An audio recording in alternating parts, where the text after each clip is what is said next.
There are so many reasons not to skip breakfast. So many savory, mouth-watering, tasty, delicious beyond all belief reasons. Actually, that last one was pretty convincing. Stop by for a McDonald's breakfast. Mix and match a sausage biscuit, sausage McMuffin, sausage burrito, or hash browns, any two for just $2. Price and participation may vary, cannot be combined with combo meal. With equipment breakdown coverage from American Family Insurance, you can protect all the things that keep your dream home running, from sudden mechanical or electrical issues. Because this sound shouldn't mean... Contact your local agent or visit amfam.com to learn more. American Family Insurance. Insure carefully. Dream fearlessly. Refer to policy for equipment breakdown covered losses, deductible limitations, and exclusions. American Family Mutual Insurance Company, SI, and its operating company, 6000 American Parkway, Madison, Wisconsin. Products not available in every state. This podcast is a member of the Voices of Wrestling Podcasting Network. Visit voicesofwrestling.com to hear the rest of our great podcasts, as well as show reviews, columns, opinions, and updates across the world of wrestling. Very, very, very, Mickey, Fishy, fishy!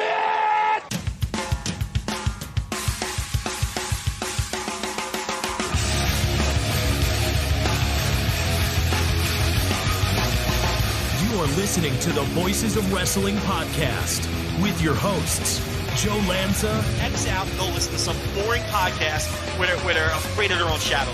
Okay? Don't listen to Joe Lanza, because Joe Lanza's not changing.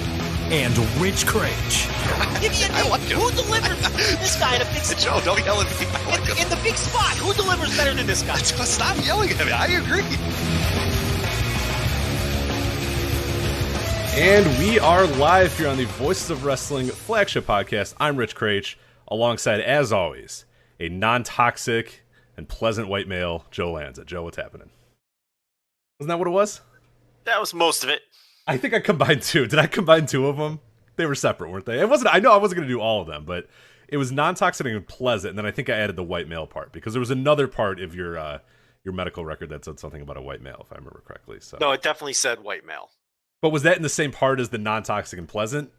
Yes. Oh, what? Okay, so it was a non-toxic and pleasant white male. You forgot well-nourished. Well, I disagree with your doctor on that one. So that's... You know nothing of my diet. I know some of your diet. I know the diet that you monetize, but you're right. I don't know the day-to-day Joe Lanza diet. So you don't know. You know nothing of my diet. Those are gimmicks. What am I going to come on here and do? Joe's chopped salad. Yeah. Joe. Yeah. Baked chicken breast and an arugula salad. No one's going to listen to that. Yeah. Broccoli and arugula with Joe. Yeah, you got to make it as disgusting as possible. That's the whole point. You have to eat these disgusting objects. So yeah, you know nothing of my diet. That's true. What's that new monstrosity? I know people have been sending it to you. What is this monstrosity I'm seeing? It looks like a fucking ninja star or something. I don't even know what company is selling this. We just, every time like 3 or 4 times a day, I just get this horrific looking pizza thing in our mentions, and I have no idea the context of it whatsoever. Oh, I think you're talking about the Little Caesars pizza calzone combo. Okay. Where they... Oh, is that okay? I guess that's what it is. In my expert opinion, it appears that they just folded the side of the pizza and then called it a calzone. Is that correct, or is there something differentiating the calzone portion of this pizza? Well, they did it on all 4 sides. Like they folded in all. Okay, so they take a pizza. And it appears like they just fold over 4 sides of it to form what they're calling a calzone. Right. I was also going to take umbrage with the call, referring to it as a calzone, which does not feel correct. But if you've never seen this before, I do encourage you to Google this so you can get an idea of what the hell we're talking about here. It looks like a ninja star. It looks like some sort of weird. It's not a calzone. It's not a pizza, but they're referring to it as both a pizza calzone, even though. Due to their horrific thing that they did to it, it doesn't appear to be either of those two anymore. Yeah, what are they calling it? What's the name of the item? The exact name is, let's see what the Little Caesar, there's probably a press release out here about it, right? Pizza Calzone, I think. It is called the Crazy Calzone. Little Caesar says concocted a wild new hybrid combination of a pizza and a calzone dubbed as the Crazy Calzone. So the new menu Crazy item, calzone. yeah, the new menu item centers an entire pepperoni pizza split into 4 corners of calzone crusts, stuffed with garlic white sauce and mozzarella cheese, topped with pepperoni and a sprinkle of Parmesan cheese for that extra cheesy touch. So there's nothing different inside of the calzone portions of the pizza. It's literally just the crust folded over the pizza. I guess the garlic white sauce, I suppose, would be the difference. Oh, garlic. I didn't hear that. Yeah, sorry. So it says it has garlic white. It says mozzarella cheese too, but I'm sure the other part. So apparently the corners. So all they did is, here's what they did. They made a pizza. On 4 corners, they had a dollop of garlic white sauce, and they fold it over and then sell it to you for $9, is what I'm thinking here. Yeah. So this garlic white sauce gets shoved in between these folded parts. I think you could do different toppings inside the calzone than you're doing on the pizza as well. So I think on the pizza portion, you can get, say, pepperoni. Okay. And in the calzone because in the picture on the ad, it appears to be like some sort of stripped meat, like a ham or some kind of weird sausage inside the quote-unquote calzone portion. We have to make this clear. Nothing about that is a calzone. I was going to say, what makes this a calzone other than... Yeah. There's bread near it, I think, is the only thing. There's, it has crust is the only thing I can really think of that makes it a calzone. But that's an oddly designed pizza with white garlic sauce is what it's not a calzone in any way, shape, or form.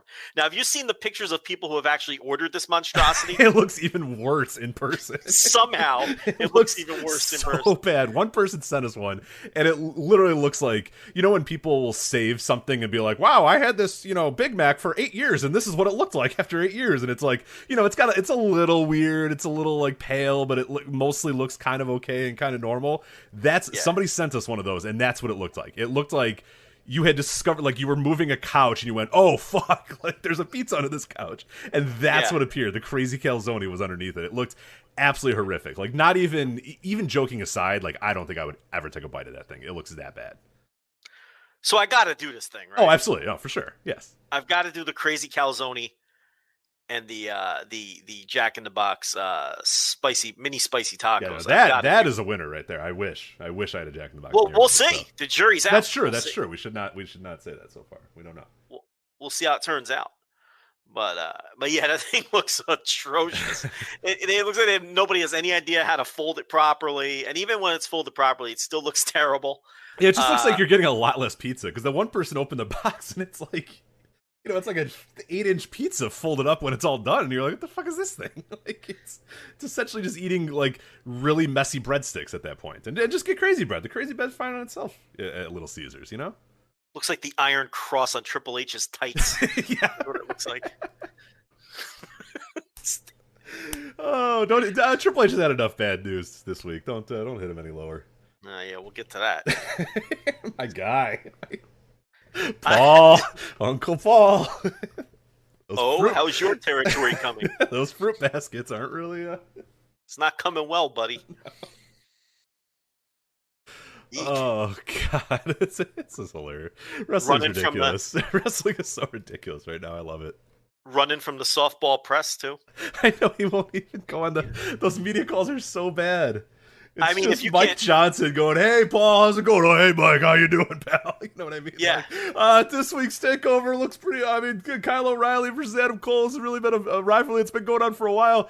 What do you guys think this match is going to be? And, oh yeah, it's going to be a tremendous match between those two. That's all it is. Yeah. And he won't even do that. I memean, if you can't handle the hard hitting questions of a Louis Dangor, then what are we even doing here?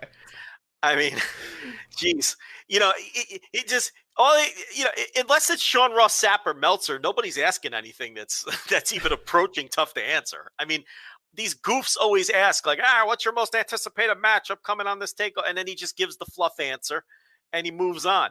And if anybody ever asks anything even remotely challenging, he just totally dodges it anyway. So for him to just be skipping these things now, it's just, he knows what he was in for. He knows what he was in for from the one or two people that were going to ask something decent. And he didn't even want to bother having to dodge it. But, speaks volumes that they're rolling really that does. off. It really does. Yeah, it's just an absolutely crazy wrestling. I did, last weekend kind of caught us by surprise in terms of all the stuff that was going on last weekend. We're going to review Resurgence and TripleMania. We watched both of those shows. So we'll touch on that. But this weekend is completely loaded here with TakeOver, SummerSlam obviously happening on Saturday, and then tomorrow the Rampage, and potentially, I don't even the last 8 weeks we've used potentially CM Punk debut. We're just gonna say it, right? We're not even gonna dance around it anymore, right? There's no point in doing it. It's just. Well, I mean, if he's not there, it's an utter and complete disaster. It's a riot. I might be a part of a riot tomorrow, Joe. So I will live stream that. I will get on the. We haven't done the Patreon lens in a while. Is that still a thing? Can you even do a lens on Patreon anymore? Do a lens? Yeah, okay. Fire up a lens. Yeah, if a riot ensues in the United Center, I will have the Patreon lens out and running, so you guys can see the riot firsthand. So. And yeah, if that show goes off the air at 10 p.m. and there's no Chick Man Nick Punk out there, then I think it could get a little dicey there in the United Center. So we'll see. I mean, at this point, it would, to me, even though they've never said his name, it would constitute false advertisement. I mean, I'd say saying best in the world, Kenny wearing a Cookie Monster and a Chick Magnet shirt, it being called the First Dance, them booking the United Center. I mean, there's a lot of stuff here that really, it would be. Pretty close. There's also, I mean, we saw today a little bit of articles coming out of people saying reps at TNT. So I don't know. I don't know if that's. I hate to say we're definitely 100% going to see it, but I think it's 99.9%, right? I mean, there's no 0.1%. It's CM Punk. Who knows? But I would say, okay, it'd be a disaster, like you said, if he didn't show up. Well, let's talk about this. I thought for sure that they were finally going to say his name and officially advertise it on Wednesday. They didn't do that.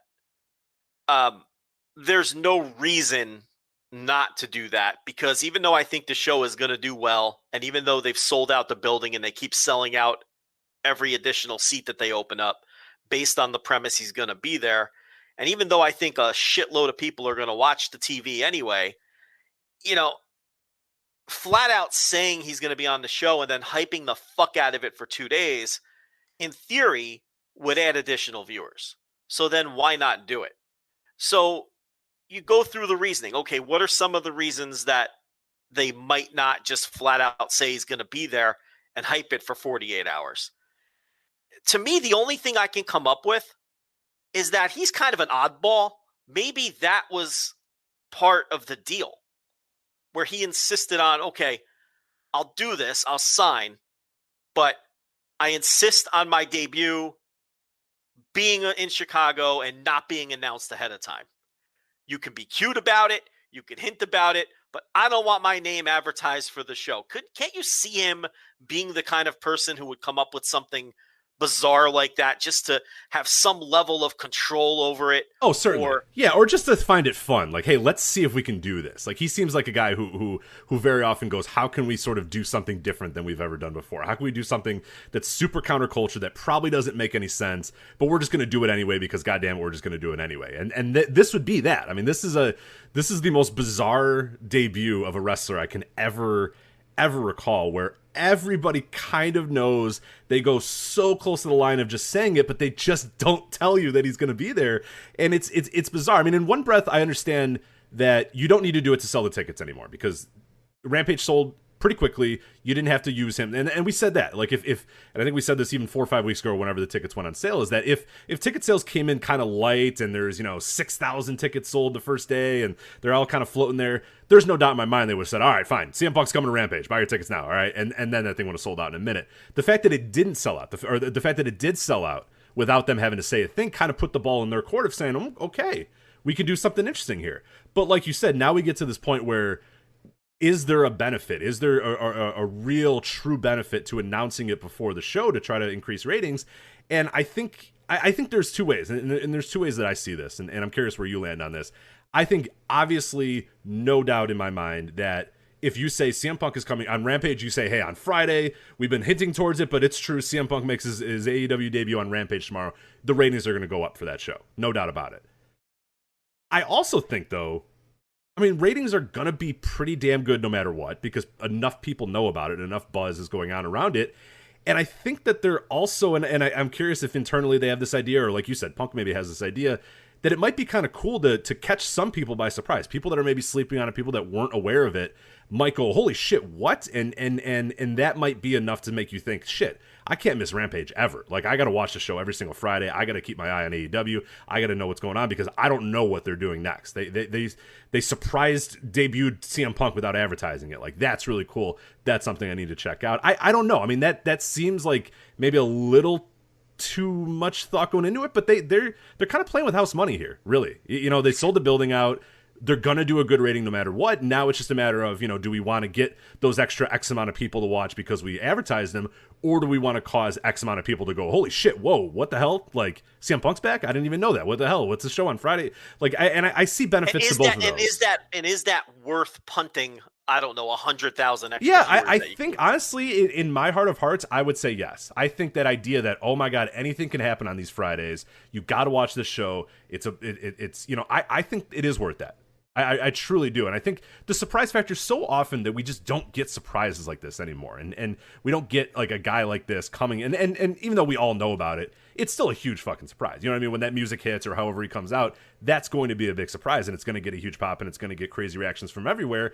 And there's part of that that's kind of cool where it's just like, you know what? No, we don't have to tell you he's coming. You know he's coming. Wink, wink, nudge, nudge. And let's let it be a semi-organic moment when he does eventually come out. And people who have this little doubt in their mind, like you and I, you know, with our 0.01% or whatever, saying, I don't know, like, who knows? Like, I think that's enough of a fun thing to do, just to say, hey, you know what, let's leave a little doubt in those people's minds, and then the show opens, Colt's personality plays, the building goes nuts, and it's worth it, because that is something now that people will always remember and say, hey, look, you know, you never know what's going to happen on Friday Night Dynamite, or a Friday Night Rampage, so it's a show worth checking out every single week. So it makes it more interesting and more fun for the people who already suspect he's going to be there, and it also grabs the attention of the people who may not have been paying attention or don't live their lives online or maybe watch one Dynamite a month and didn't pick up on the hints. And it'll also grab their attention once he does appear. Right. So it's worth punting a few 50 to 100 to however many 150,000 extra viewers that you're going to do. I could see that too. I just think maybe he's such an eclectic and weird guy that maybe he pushed it for it to be this way. Maybe he just is getting off on seeing sort of this, I hate to call it organic buzz, because they're kind of shoving it in your face. it's not so subtle, and it's not really that organic anymore. No, it's really not. But at the same time, it's still not official. And I mean, he's out there putting out social media posts. Was it on Insta? It was on Instagram, right? Yeah, he put 05, 11, 21. And that's what I mean. It's like it's if he's not there, and you know he's going to be there, but if he's not there, I mean I feel like it's like promotional malpractice by AEW, and it's something that why burn the trust of an audience that trusts you implicit? I mean, their audience trusts them. They you know, there is a rare. I mean, I talked about it last week, and I talked about it a little bit behind the paywall, but I haven't seen an audience trust a professional wrestling promotion like this since or be as loyal to a promotion since ECW in like 1995. I mean, that's and I think there's even a stronger level of trust with the AEW fans, and that would totally destroy that if he doesn't show up on Friday. And you have him out here hinting about it on social media, and when he's calling MMA fights, throwing little hints. Calling the minor league MMA. I mean, you know, and then he's partially responsible for it too if he doesn't show up. So it would just be an outright disaster. So he's going to be there. It's just so interesting that, I mean, it just flies in the face of the way you're supposed to promote pro wrestling. You know, where you don't even officially, let alone advertise the guy. You never even say his name on the air, not one time. I mean, it's crazy. And if they opened up 500 more seats today, they'd sell them. And I'm sure I think they did. What they do today? I think they did 300 today. Every time they open up seats. Yeah, let me make sure. I'll do. I'll check let's see what WrestleTix has to say. Yeah, about that. I didn't mean that. Yeah, honestly, literally, like maybe an hour ago, they said they opened up. I think it was 300 tickets. Let me see the exact verbiage there to make sure. So obstructed view, or you know, they just cram them in there. You know. Well, let me throw this to you while you're looking that up. Is there any part of you that thinks the rating could be disappointing?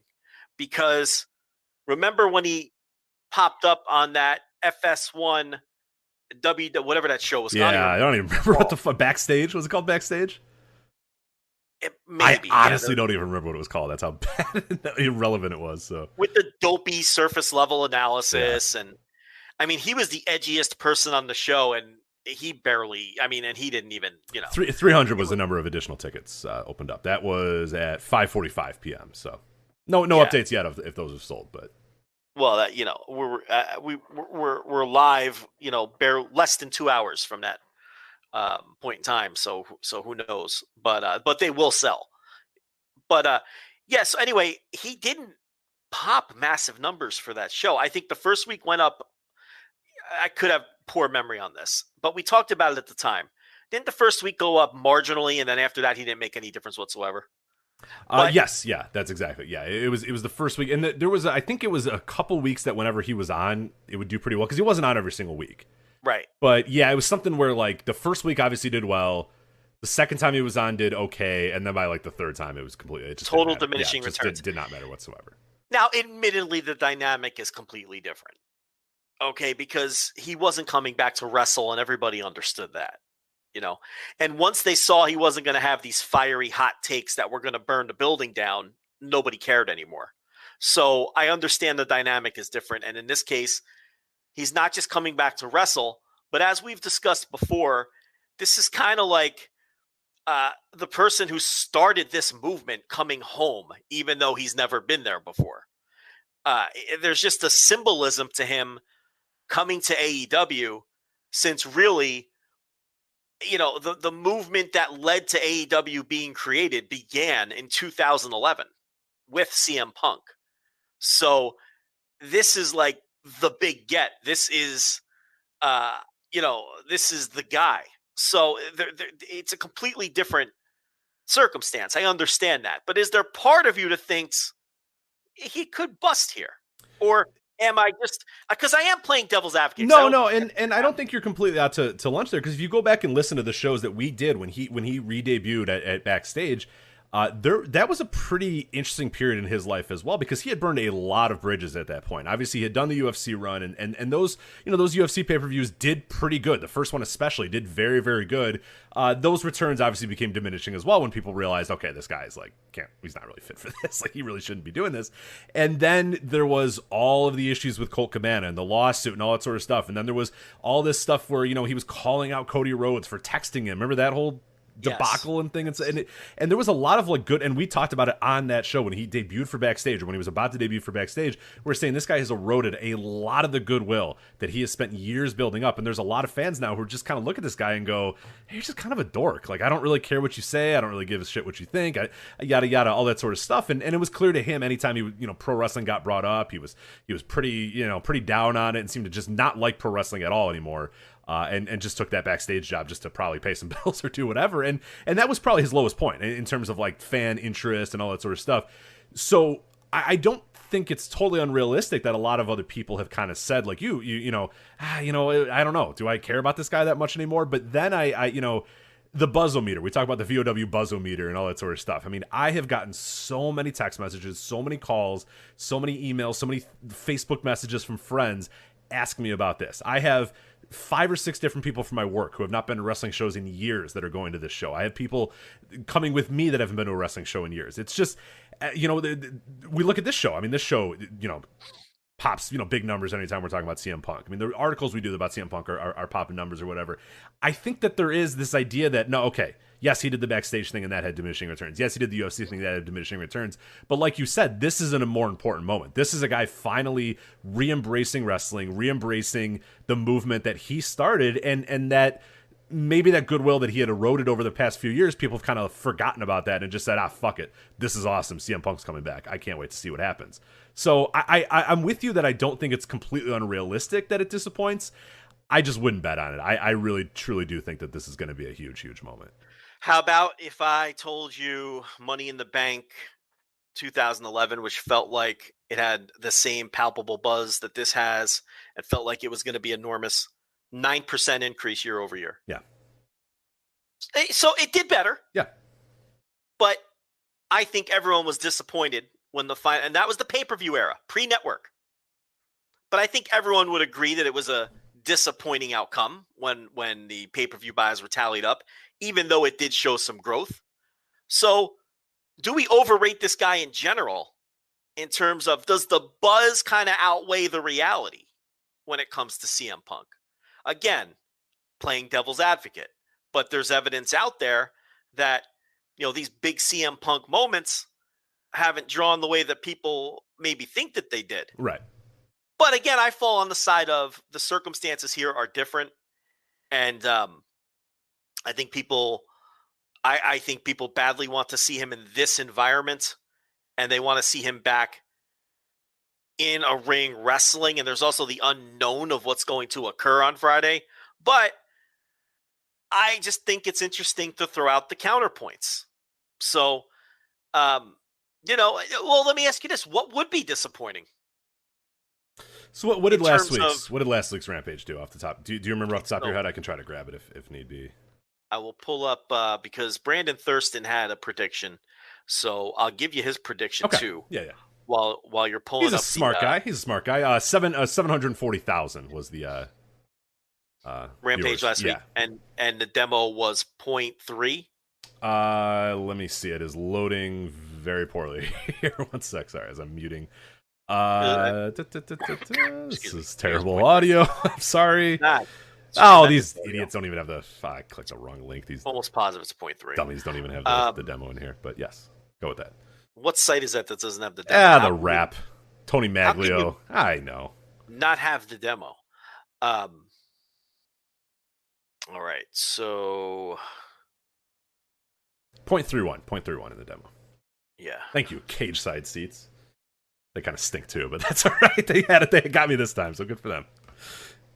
So Brandon's prediction for Rampage is 900,000 viewers and a 0.37 in the demo.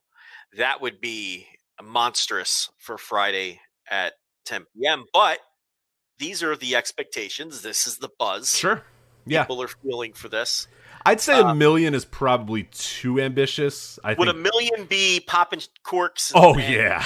Yeah. On Friday night at 9 p.m. I mean, 10 p.m. Eastern. Yeah. Dynamite hasn't done a million the last 2 weeks. Yeah, that is everyone's drinking champagne for everybody in the arena. If that's there's no way. I don't think it's topping Dynamite. 900,000. That's a good one. I like that. That's pretty close. That's a lot of people are going to listen to this after the fact. Well, here's the thing. We won't get the ratings after the fact. They won't know the rating after the fact. They won't know the rating. That's fair. But we could sound real foolish next week if Punk pops like 1.1 million and a 0.38 or something. Which I don't think that's out of the realm of possibility. Dude, anything is. I have no idea. It's because it's such a weird thing that they're not announcing. It'll be more than 740,000. I know that for sure. And then I have no idea otherwise what it could possibly be. It'll be somewhere between 2 million and 740,000. That is. If this show does 800,000 and a 0.32, do you think that's a massive disappointment? That's a disappointment to me. Massive disappointment. Yeah, I would not be happy with that. You would call that a massive disappointment. 800,000 points. I don't know if I call it a massive disappointment, but I would certainly rethink our strategy of how we did it. I don't know if I would say massive disappointment because you still got this guy. There's probably there's some residual buzz that'll probably come from it, but I would you're say probably never doing a 0.32 again on Friday at 10 right. o'clock. And I think all I would say was, man, we probably had a real big moment here to do a lot better, and we have to rethink of how we did this, and maybe next time this thing happens, if it does happen again. You say the fucking guy is coming. Exactly. Let's do something different in the promotion this time. I wouldn't be a massive disappointment. I wouldn't be destroying TV monitors or whatever. But I would certainly be. I'd be disappointed in really rethinking our strategy if that number comes in that way. Yeah, and quite honestly, I mean that would be a black mark on Punk's drawing ability for sure. I mean. Again, even though they've never said his name, I think people are expecting more than that. They want to see massive growth over last week's numbers. So I think what did they have to do to where you're like, okay, yeah, Punk made a big difference? 900,000? I think 900,000. Yeah, a million is like a no doubter. And you can't drop in the demo. Yeah, of course you cannot. Yeah, no, and that would be. I mean, if you drop in the demo now, I'm breaking monitors. That's a disaster. If you drop in the demo, that's. Would you be impressed if it did 800,000 and a 0.3, but the DVR viewership was astronomical? Would that sway you? I don't know. I don't know how to handle. I wonder internally what they think. I mean, DVR, you can't. You do count DVR numbers. It's like not something you don't count. Oh man, I don't know. Yeah, I guess if they're when you just say astronomical, you mean just like out of this world, just ridiculous. DVR, unheard of DVR numbers. Well, then yeah, sure, I'd probably be all right with it because that means at least those people are interested enough, and presumably they will come back and they will buy stuff and they will buy All Out and they will buy the pay-per-view and they will buy tickets next time you're coming in. Yeah, no, if they're out of this world DVR numbers, then sure, yeah, absolutely. Yeah, the DVR numbers push it to like 1.5. Yeah, oh yeah, then no doubt you're happy with that. Because then what it comes down to is, okay, people are out doing shit. And they didn't prioritize watching CM Punk live, but they had massive interest in seeing CM Punk when they got home from the bars or on Saturday morning, So, yeah, no, it's going to be a lot of fun and interesting. And look, it's not a loaded lineup. It's a good lineup for a hardcore wrestling fan because I think, Moxley versus Daniel Garcia has a lot of interest if you're a hardcore wrestling nerd. If you're the Voices of Wrestling Flagship Podcast. But. Yeah, for a common viewer, that's not a big-time match. Jade Cargill versus Kira Hogan. Again, if you're a hardcore wrestling fan, it's like, oh, Kira Hogan is getting she jumps from Impact and, but that's not a big-time match for a common viewer. And then you have the tag team title tournament match, which is going to be an excellent match. I'm sure it's going to open the show. In fact, Moxley talked about how Garcia, in his promo, he said, Garcia, you want to be an AEW main eventer? I'm going to show you what that life is like. So Moxley Garcia is going on last. The tournament match is going to go on first. And this is what we talked about last week, front loading the show with the real money match, right? That's kind of what they're doing here. Absolutely. Again. Yeah, for sure. But Punk is really the big, but really in this case, it's different too, because the draw here is Punk. I mean, they probably could have gotten away with 3 squash matches on this show, but I don't know if you want to push your luck, right? So you do the one tournament match. And now I'm confident that Cargill and Kira Hogan will be short. I'm not so confident Moxley and Garcia is going to be short anymore. Did you see Garcia beat Matt Sydal on Dark? I did not. No, I heard about it, but I did not see it. So that's like a decent singles win over, a mid-card guy.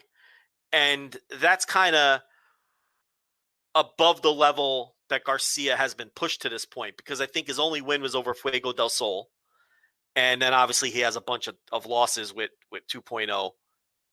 So they gave him a win over a pushed guy on either Dark or Dark Elevation. I don't know which one it is. And that will air. Well, actually, let's think this through. That's not going to air until after the Rampage match, right? Because Rampage is Friday. I don't know. I don't know what honestly, I'm going tomorrow and I have no fucking clue what's going to happen when I show up at 7:00. What they're taping, what the order is, what the match is. I know nothing until 9:00. I'm not sure at all. So Moxley's obviously beating Garcia, but I'm not convinced now that it's going to be a 2.5-minute squash. Paradigm shift. I'm not either. I see a lot of people saying that, and I think, with certain guys that come into the company, it's obvious that it's like, okay, these guys aren't quite ready, or to kind of build them up or whatever, and that's fine. Someone like a Daniel Garcia, I think the way that he approaches wrestling, the way that he carries himself as a wrestler, the obvious talent that he has, I think he's a guy that you right out of the gates have him be competitive with guys. He doesn't win, he's not winning titles. He's not, but I think he should be competitive with Jon Moxley. I think given the way, because his whole aura, he's got an aura about him. You know what I mean? Some wrestlers come in and it's just like, hey, here's this guy. And obviously you can build up that aura in them. You can build them up with a push and that sort of stuff. But there's something about a Daniel Garcia that if he goes in there and just gets punked out in a minute, doesn't that lose a lot of the aura, the ambiance of a Daniel Garcia? Like he needs to be competitive in matches, and that's fine. Like certain wrestlers are that way. Yeah, and the win over Sydal actually aired today. Okay. So it aired before the Moxley match. So I'm looking at the match times for last week's Rampage. 15 minute and 30-second opener. The title match, 2-minute squash. and an 11-minute main event. So if we're just looking at that, okay, Cargill and Hogan is going short because I think they're afraid to let Cargill go long. So that's under 5. That's sub 5 in my mind, I think. She's either squashing her, or I guess there's an outside possibility because the way the promo was presented last night that Kiera Hogan could get like a banana peel win, schoolboy, inside cradle, that kind of deal. But I don't think they're going to beat Cargill yet. No matter what they do, it's going to be the Miro slot and it's going to be short. So obviously the tag match is going to get about the same amount of time that the Omega cage match got in the open spot, which leaves, depending how much time you give whatever Punk is going to do, right? The main event last week was 10.5 minutes. So can Moxley and Garcia go that long? That might be pushing it, right? I don't know. See, I honestly don't know. And I think I don't have an issue if it goes 10 minutes. I really don't. I think with somebody like a Garcia, you it's worth establishing that this guy is a pretty goddamn good wrestler and that he can take, a John Moxley to his limit. No, I don't want, how many hope spots are you going to get? How many close, 2.9 kickouts? I think there's a way to structure the match where it doesn't feel like Moxley's getting, beaten by this guy who just came in, but to make Garcia look good enough. I think it's worth that for him. I honestly do. I think the way his character is, the way his approach to wrestling is, the aura that he has around him, I think you need to have it.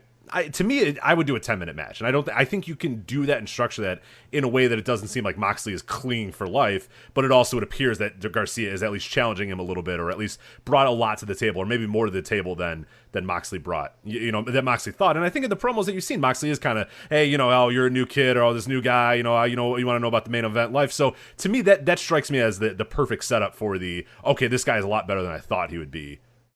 Move that we see. The more famous one probably, Kenny Omega versus Jay White is one that we bring up all the time, of the all-time classic, like, guy takes a guy for granted and then almost gets caught and then kind of puts him away when he needs to.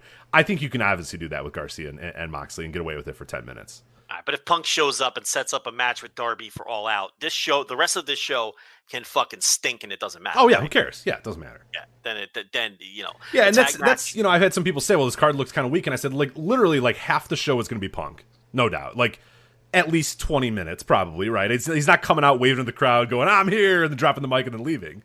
Like, that's probably not happening. He'll get a quarter hour. Yeah, he'll get a quarter hour, at least 15 minutes, maybe 20 minutes, depending on the fallout and all that sort of stuff. And then, yeah, it's the rest of the show is, 40 minutes with or the rest of the show is, 20, 30 minutes after commercial time. So, yeah, it's an hour show, man. You don't need to. So you can have Kiera Hogan and Cargill go 2-3 minutes. You can have the tag team match probably go 10 minutes, and then, yeah, you can have 10 minutes on Moxley and Garcia, and you're done and you're out. So it's fine. Yeah. I can pull that off. Who cares? When you have an hour show, one good segment's enough to carry a show. That's all it needs. The tag, because there's no guarantee the tag match is going to be good because Private Party's involved.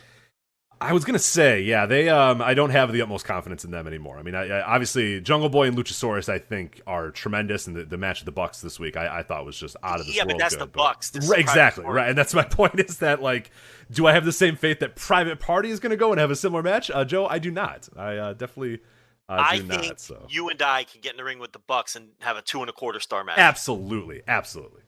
Okay, so.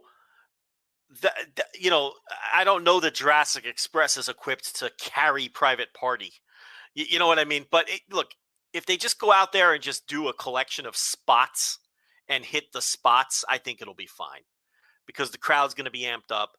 And if they go out there and just do a bunch of flippy doos, don't go in there expecting the Fantastics versus the Midnight Express. No, certainly not. Yeah, and like I said, if they're the true opener, like say Punk comes out first.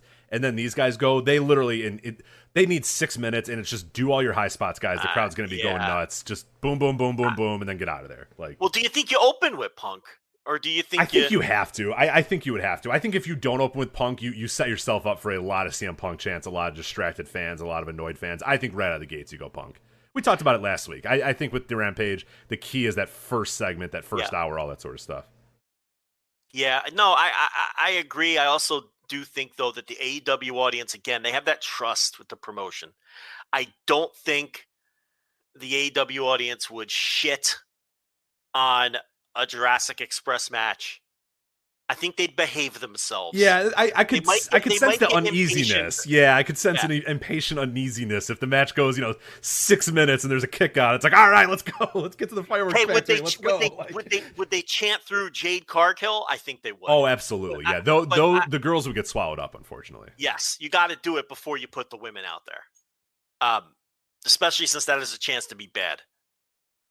Because Cargill, who knows? She's such an X factor. Who knows? So yeah, no, gonna be interesting. But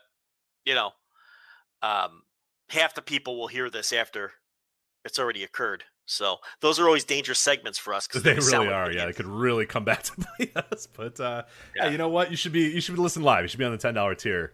So you can hear these hot takes live and not a few days later when we might be dummies or might be idiots. Or we might be perfect prognosticators. And if we are, we will definitely let you know that we got it right. So that is the beauty of it as well, because people don't have the effort. People don't put the effort into, like, we're not like we don't have weird Meltzer accounts that like go back and they're like, listen to what you said 2 weeks ago. You guys were wrong. So, but we though have the effort where we can go back and tell you when we were right. So that's so far, that's the relationship right now. So it's good. Best of both worlds. Yeah, absolutely. Yes, as you said, too big, not big enough to be, that big, but not not small enough to. Oh, you really botched that. Too big to be small, too small to be big. There you go. There it is. Anyway, yes. I'm jumping ahead here. So okay, so that is Rampage. That is the CM Punk debut. As we mentioned, John Moxley, Daniel Garcia, Jade Cargill, Kira Hogan, Jurassic Express, Private Party Tag Team Tournament, and then the Cookie Monster Chick Magnet potential debut there on Rampage. I will be there live. As such, we will not be doing an instant reaction for that show. We've had people ask every day for the last 3 weeks. We will not be doing an instant reaction live because I will be there at the arena, but potentially record something on the way home from the event. I have no idea. We'll see how it all sets up. But let's phrase it this way: there will not be an instant reaction live on the $10 tier. Will there be an instant reaction on the $5 tier? Up in the air. Is that fair? That is very fair to say, yes. Because if we do instant reactions that aren't instant, we kind of quote then they're $5 Then they're $5 tier. We have, under no good conscience can we charge $10 for something, hours after the event or the next day after the event. But we can charge $5 for that for sure. We have no qualms about that whatsoever. If it's a recorded instant reaction, it's a $5 tier. It's the live instant reaction that's the $10. Exactly. So we'll see. We'll see what happens there with that. But plenty of other stuff to get to.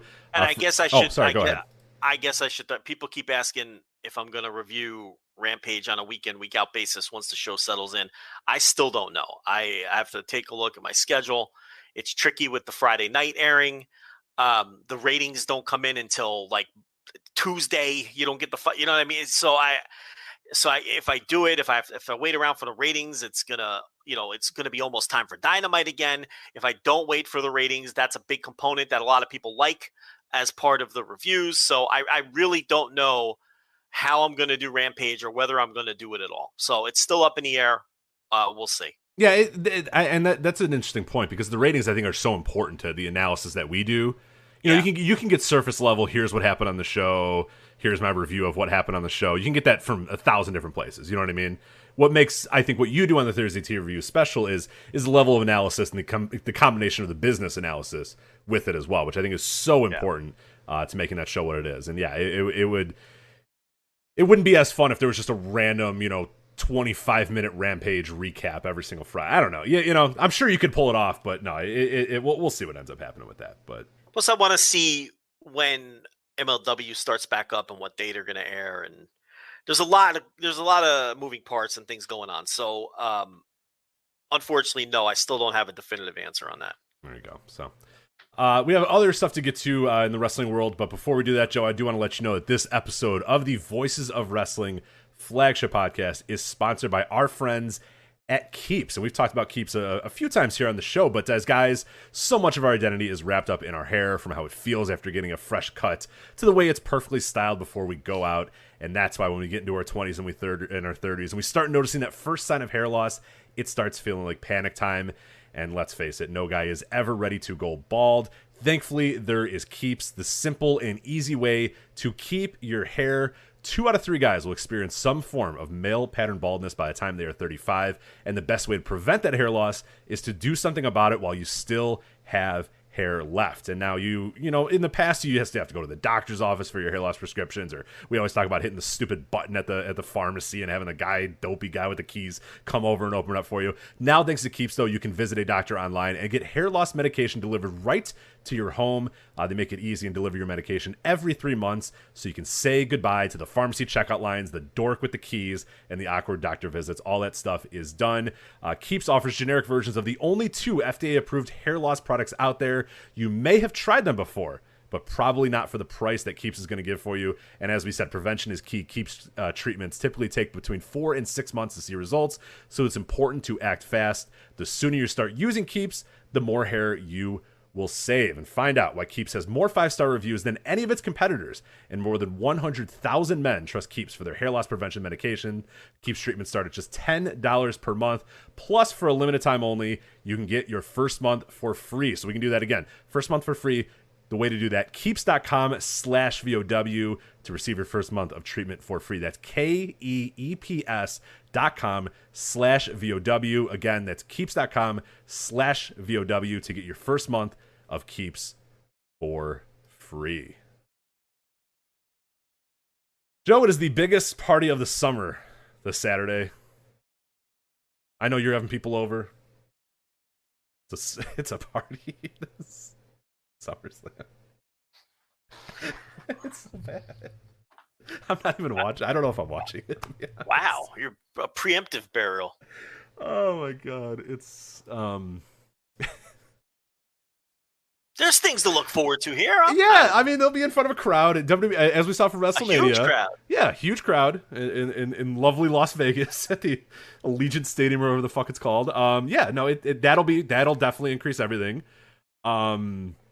Yeah, I mean, it's a loaded show. What's going to be interesting, though, is a lot of restrictions in Las Vegas right now in terms of, you know, obviously the indoor mask mandate and all that sort of stuff. But that doesn't matter that much to a wrestling crowd. It's fine. You'll still hear noise. You'll still hear that sort of stuff. But they have also mandated, like, times that these shows can go. So presumably this show is only going to be 3 hours. Am I correct in that? That, like, as far as we know, there doesn't seem to be a big time slot for the show, but they have 11 or 12 matches on this, so I don't know. There's a ton of matches, and a lot of them look like they demand a decent amount of time. Yeah, so this could be like an old school like WrestleMania 5 thing, where it's like boom, boom, boom, like Sheamus and Damien Priest, bell rings, Sheamus does a kick, Damien kicks out, Damien does his move, and like we got some 2 minutes in and outs here potentially, because Edge and Seth is going to need time.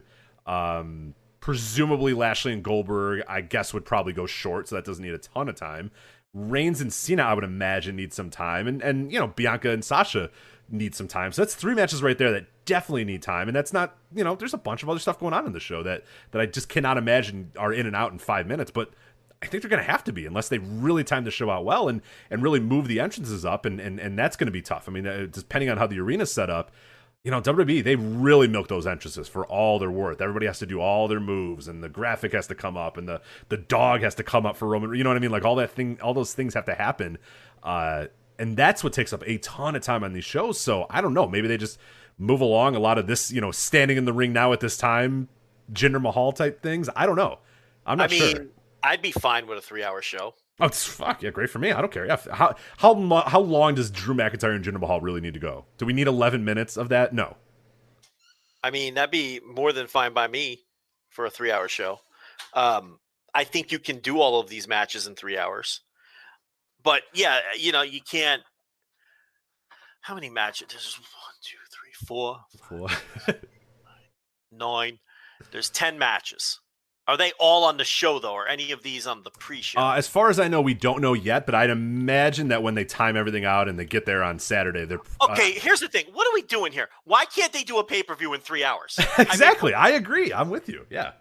I mean, there's no reason they can't get this done in 3 hours. The problem, though, what I tell people is your music's going to hit, walk down the fucking ramp and get in the ring. Don't twirl. Don't stomp. Don't just get in the fucking ring. And that, I mean, honestly, if you go and look at the amount of time that is wasted, like go watch a WWE pay-per-view and skip the entrances. You will not believe how much time you save by skipping the entrances. I think even if they do the usual WWE accoutrements, okay, you can still would it kill them if somebody's matches were 7 minutes? No, yeah. If Dominic and Rey Mysterio get out and lose in 7 minutes, no, that's not a problem at all. I'm with you. I agree. So, I mean, we've just they've taught us that these pay-per-views, have to be 3.5, 4 hours long, but they really don't have to be. But where are you getting this thing where it's a strict 3-hour window? Is that a Las Vegas thing? I believe that is the case. Yeah, let me try to clarify exactly what that is. But yeah, I think that there's something where they can't go beyond a certain time.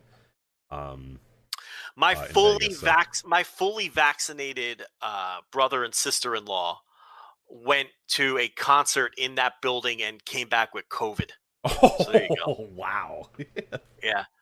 These are two people that didn't leave the house for these were people terrified of COVID. Yeah. Didn't leave the house for a year. Finally things start to settle down. They take a vacation. They mask up the whole time. They go to this dopey concert in that stadium with 60,000 people there, and they come home with COVID. So yeah, having been to that city during COVID, I can absolutely see how that would happen. Unfortunately, so hopefully he's doing okay at least. But both of them got it. The brother-in-law and the sister-in-law. Yeah, so it was just in the arena, just everybody in the entire football stadium. We're under the assumption that's where they. But I mean, who knows? I mean, But yeah, that's 60,000 people all crammed together at a con. This is the same kind of deal. So, so are they forcing people to be vaccinated to get into this thing? I don't think they're doing forced vaccinations, but I think they are doing a mask masks. mandate. Yeah, definitely masks. Yeah. I don't know. Big deal. Put the mask. Yeah, on. Exactly. I'm with you.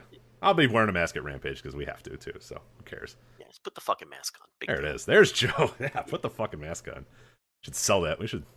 We had merch. We don't have merch, but that'd be a good, Voices of Wrestling. Put the fucking mask on mask. That'd be good. Yeah, so. I mean, people who don't want to wear the mask buy subscriptions too. Yeah, but right. Just, you're gonna go to the fucking SummerSlam. Just put the fucking mask on. Just put it on. So I can't find the official word, but I'm almost positive that there is some sort of curfew that they have to adhere to. So, but again, that's fine. Who cares? That's just the easy way to do it. So, let's go over this card here. We'll start with AJ Styles and Omos versus RK Bro for the Raw Tag Team titles.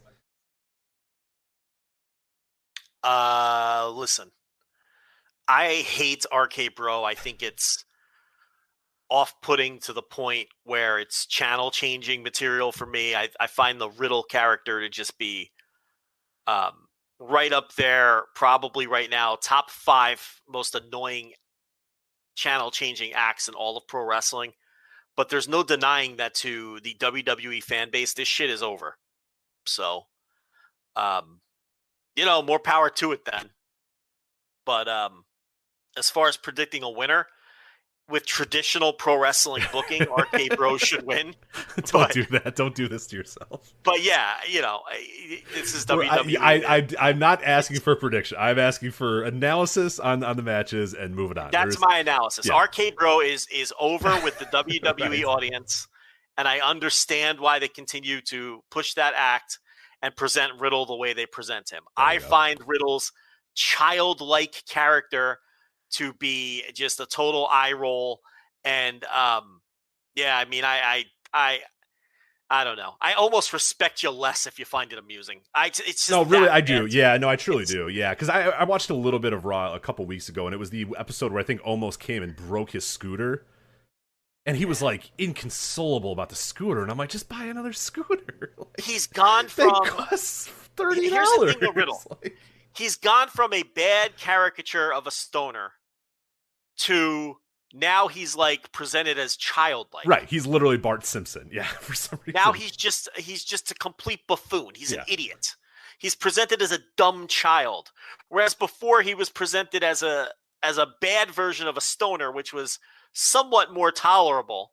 Then he became just like a stupid adult. And now he's just childlike. It's atrocious. The extent of the character is, I like you, man. Why don't you like me? And then Randy Orton stares and he goes, oh man, I just want you to like me. And that's essentially it is. So the child trying to make a friend, and the big bully on the street doesn't want to be friends with him. Honestly, WWE at its core is all children. It is. If you really want to break these characters down into literal children, you could do that with pretty much everybody that we're going to talk about here. They have how many? Well, after all the cuts, how many wrestlers do they have under contract now? 150 or something? Somewhere around there, yeah. 120 of them are unlikable. Right. Including the baby. the way these people are presented, none of them are likable. And, and it's like very few of them are anyone that you'd want to, and a lot, like none of them are even approaching anything like a normal real human. And I understand it's pro wrestling. You have to be bigger than life in some ways, but they're all cartoon characters, but in different ways that they were cartoon characters. In the 80s, they were literal cartoon characters. They were like, in the 80s and 90s. Now they're cartoon characters in the sense that they're all just one-dimensional, unlikable idiots. Everyone on the roster. Yeah. Like, I don't understand how anyone forms an emotional connection to any of these characters. Unless you're 8 years old. But they're not 8. They're these people are. Yes, they're 55-year-old people that are watching this show. Yeah. I don't even think that the over 50s. I think they just strictly watch out of habit, and most of them don't even like it. But I watch wrestling on Mondays. I've been doing so since 1990. What year did Raw debut? 93, yeah. I've been watching wrestling on Mondays since 1993, and damn it, I'm going to watch it on Monday nights until I'm dead. I think that's where the over 50s. I don't think they like it. I don't think it's the kind of wrestling that they enjoy, but they're too old now to seek out other wrestling. I don't think they'd necessarily enjoy other wrestling anyway. So that's what I think their deal is. The people in the 18 to 49 demo that watch, for some reason, it's like they do connect with these, and I don't understand how. Like, what is it about Liv Morgan where you would ever form an emotional connection to this cat? Like, name another one. Just anyone on this card. Why would you have any kind of emotional connection? Damien Priest. Yeah, or fucking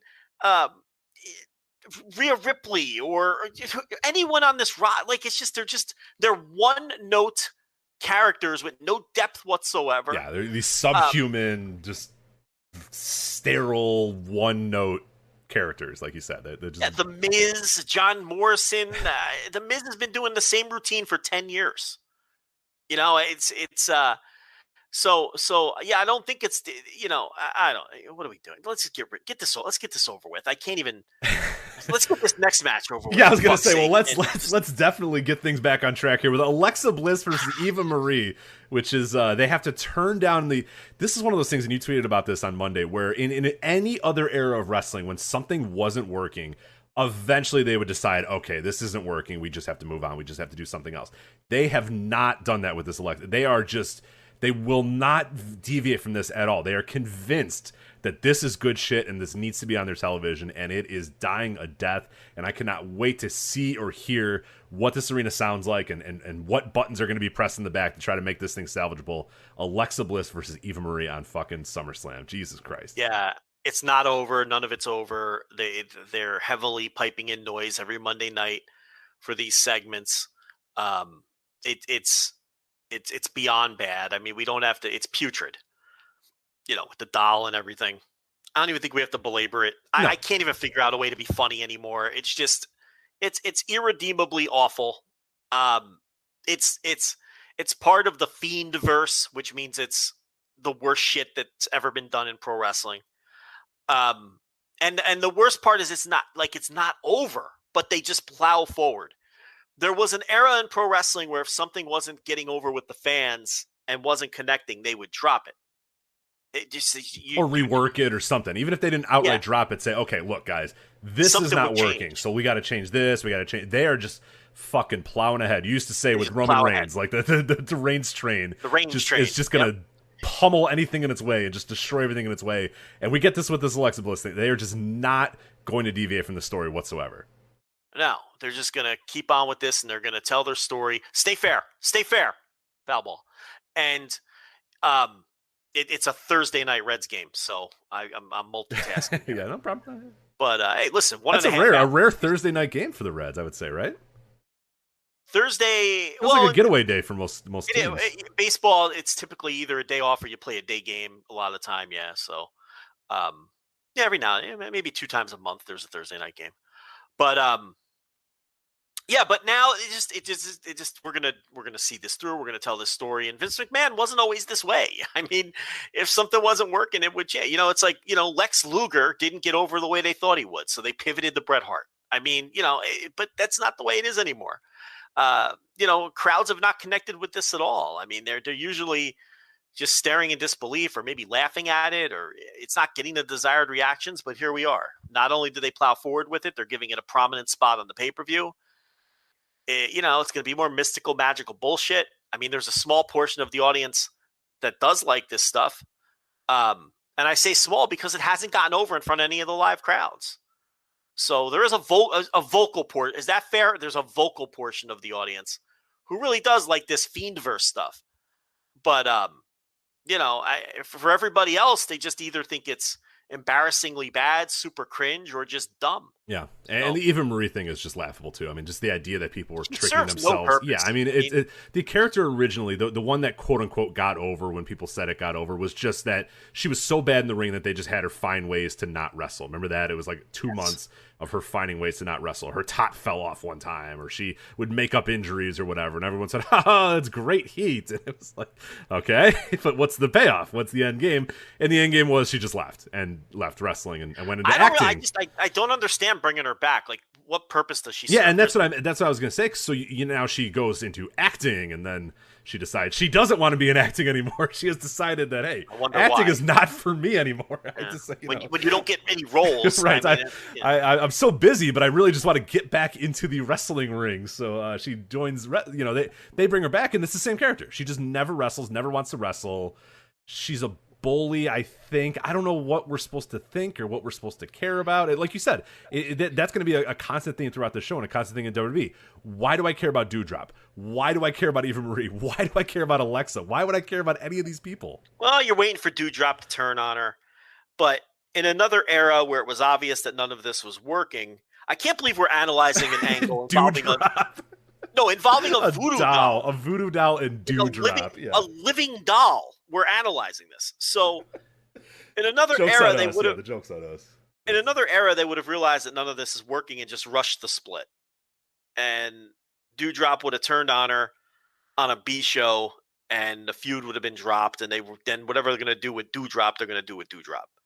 But, you know, and maybe that'll happen here. Maybe the plan was we're going to do it at SummerSlam, and you know, and now we're doing it at SummerSlam. But I mean, Eva Marie, I just don't understand. There's 9,000 women in NXT, and all of them are pretty good. Yeah. Like, what?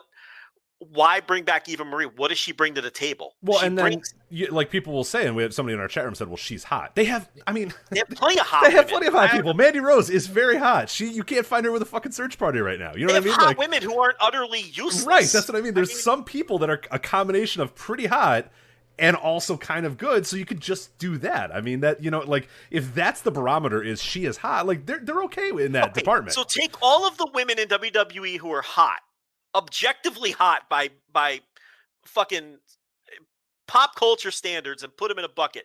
You got dozens. Now, how many of them can cut a decent promo? Eva Marie is not one of them. How many of them can wrestle an acceptable match? Eva Marie is not one of them. But you're going to have a lot of people still left in that bucket who can do one or both of those things. She can do neither. She can't do either of them. She doesn't provide any use. She is of no value. And she's not over.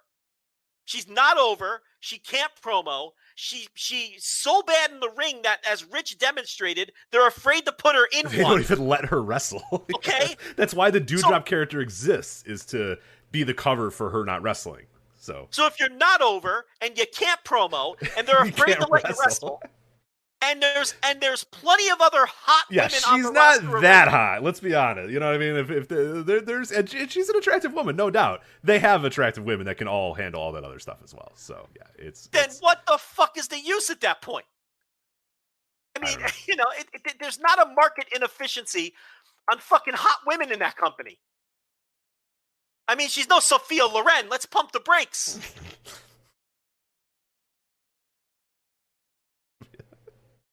I mean, geez. Drew McIntyre versus Jinder Mahal, but Joe, there's a caveat. Veer and Shanky are banned from ringside.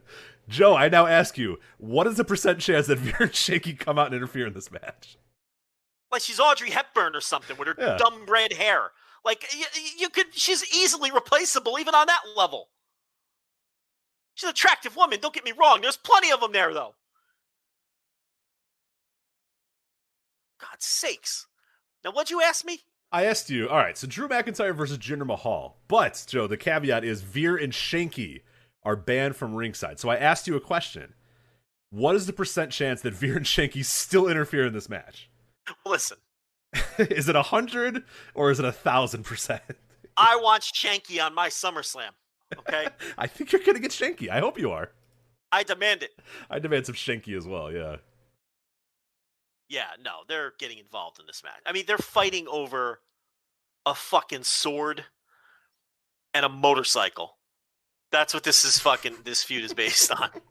Two guys with a lot of history with each other. So let's make it about a sword. Yep.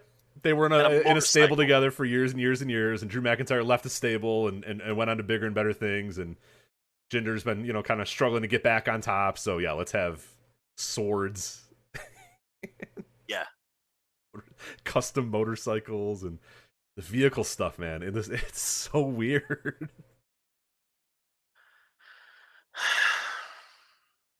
I hope we get Shanky. Yeah, I just want some Shanky here. All right, let's move on here. Sheamus versus Damien Priest for the United States Championship, Joe. Sheamus is the champion. He's going to be facing Damien Priest, who is not the champion.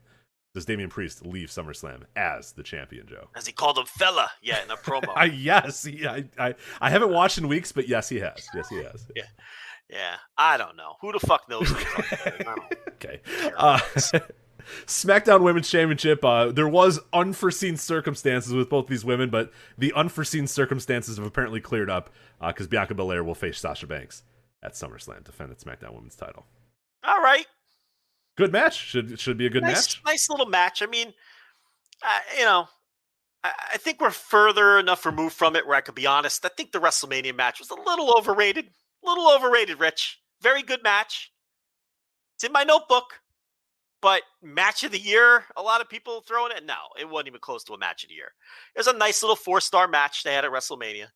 And honestly, I think if everything falls into place, they can do better. I mean, I don't know how much time they're going to get.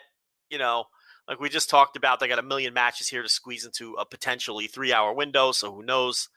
But yeah, this is one of the matches on the show that I'd be most interested in. Yeah. Yeah, I'm fascinated by it as well, and I do think there's a very strong possibility that Sasha Banks wins this match as well. It becomes the new champion, and yeah, I don't know.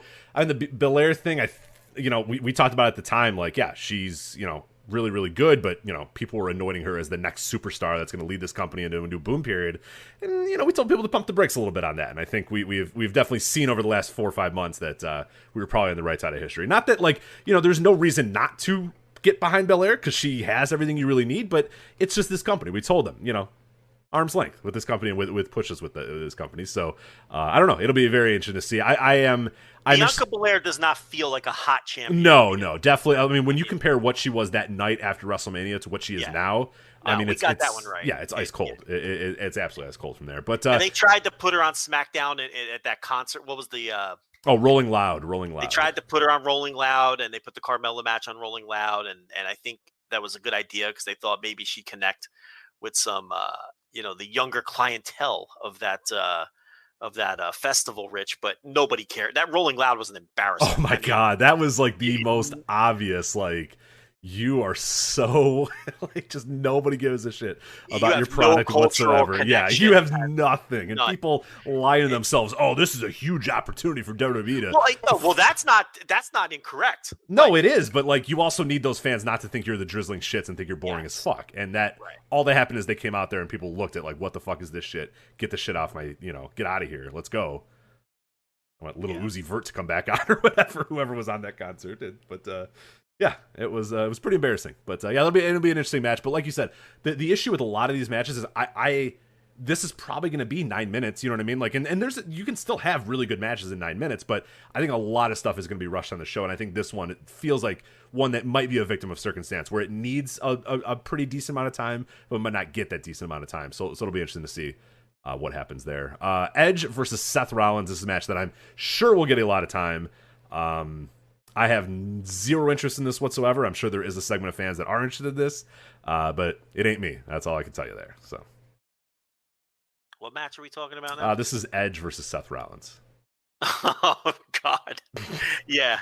No, this is unfortunately going to go 20 minutes. Yeah, minimum. Now, Seth is a good example of someone who, like, technically he's a fine wrestler, right?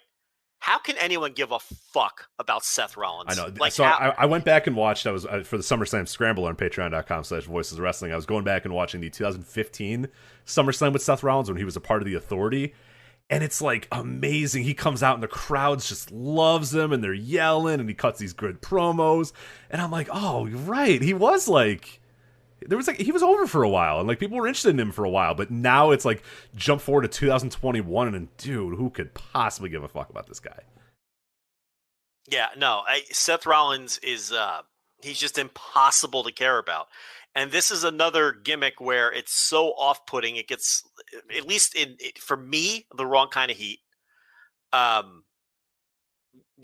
and Edge. I mean, I don't know. Now Edge slowly cascades down the card. Is what happens here, because he couldn't move the needle, and so Edge. I don't the Edge return. I mean, it's been a thing. Yeah, it's been a thing. I like the guy. I mean, yeah, right. I mean, this match has serious like NXT. Dramatic potential. Yeah, for sure. Yeah, they're gonna do like 10 kickouts and grab their hair and stuff, and cut promos on each other. Yeah, for sure. Yeah, it just. I look at the match and I'm exhausted just looking at the fucking. Yeah, you know what I mean. We have a match that I know you're gonna care about here: SmackDown Tag Team Titles. The Usos, who are cousins of Roman Reigns, both Jimmy and Jay, who are cousins of Roman Reigns, versus Rey Mysterio and his son Dominic. Correction, Rich. I will never care about Dominic. Never. Ever. Big Dom. Big moment for Big Dom. Is he doing it? Is he going to recapture the SmackDown Tag Team titles? I will never care about Angelo Mosca Jr. I will never care about George Goulas. I will never care about David Flair. I will never care. No. He's the latest in the long line. Eric Watts will never care. Oh, you weren't a Techno Team 2000 guy?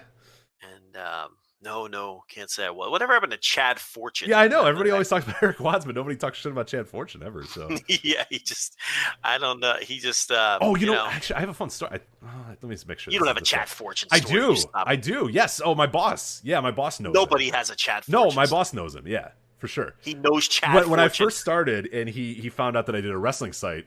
He comes up to me like my first or second day and he goes, Chad Fortune. And I'm like, what? He's like, do you know who Chad Fortune is? And I was like, yeah. Like, yeah, it's my buddy. I fly planes with him sometimes. I was like, oh, okay. And then he walked away. And I was like, what? I was like, I got to follow up on this. Sometimes? Yeah, he flies planes with him. Flies planes with him? Like literally pilots a plane? Yes. So people who fly planes are psychopaths. I've always felt that. Absolutely. Like, unless you're like an airline pilot, or like people who fly planes for fun, I don't understand. I can't wrap my mind around that. Yeah, but apparently he got into monster trucks for a while, and then he also does planes, and he's like, I guess he lives in this area. He lives around the Chicagoland area. At least he did for a while. So that's how he got to know my boss. But yeah, I remember the weirdest conversation I ever had with my boss. 2 days into my job is him asking me if I knew who Chad Fortune was. They also asked me who Vic Capri was too, because he used to work at my job too. So, Vic Capri, yeah, indie legend Vic Capri, yeah, Midwest indie legend Vic Capri. Man, at least 9 or 10 different retirements at this point. Yeah, he's Legend in quotes like Dominic. Yeah, for sure. Well, in this area, he's a legend in this area. I don't know anywhere else, but Chicagoans would know Vic Capri as a legend, I would say. But yeah, every so often I'll pop up an old catalog and there's old Vic Capri sitting on all of our equipment. So all right, yeah. These people that fly the plane, they're gonna get. You fly a plane for fun, recreationally. You're gonna end up wrapped around a tree like Thurman Munson. Yeah, I mean that's your fate. I mean, you just, get the nurse out here scaling mountains. Don't understand that. Yeah, you couldn't find me doing any of that shit. I'm staying on the ground for sure. Yeah, 2 feet on the ground. Yeah. No planes, no skydiving, no climbing. No, I'm risk averse. Yeah, for sure. But yeah, that was the Chad Fortune story I had. So I was told to bring him out. I want to talk to Chad Fortune. I mean, do you think Chad Fortune wants to talk about his days as Travis? Not a with chance. Some dope that works for his friend. There's not a chance he wants to discuss that. Yeah. Hey, Chad Fortune, let's talk about WCW Saturday Night in 1997. Yeah, I'm sure he's just cannot wait, salivating at the thought of having to discuss Chad Fortune with me, an idiot. So anyway, Raw Women's Championship. Speaking of completely unrelatable characters that nobody could possibly care about, Nikki ASH, the champion, defending the title against Charlotte Flair and Rhea Ripley. That's a solid, well-booked feud. Logical, makes sense. All the right decisions. You could still get. I should know. You could still get plus 250 on Charlotte. Listen, those are hard odds to ignore. Just letting people know. There's no MyBookie ad this week, but I'm just letting you know. Promo code VOICES if you want to jump in there. Plus 250 on Charlotte. That's it. Yeah, just saying. Worth a flyer. Worth a small play, as they say. I wouldn't put the heavy lumber on it, but small play, why not? Charlotte Flair, always a threat to win. Yeah, it's a terrible feud.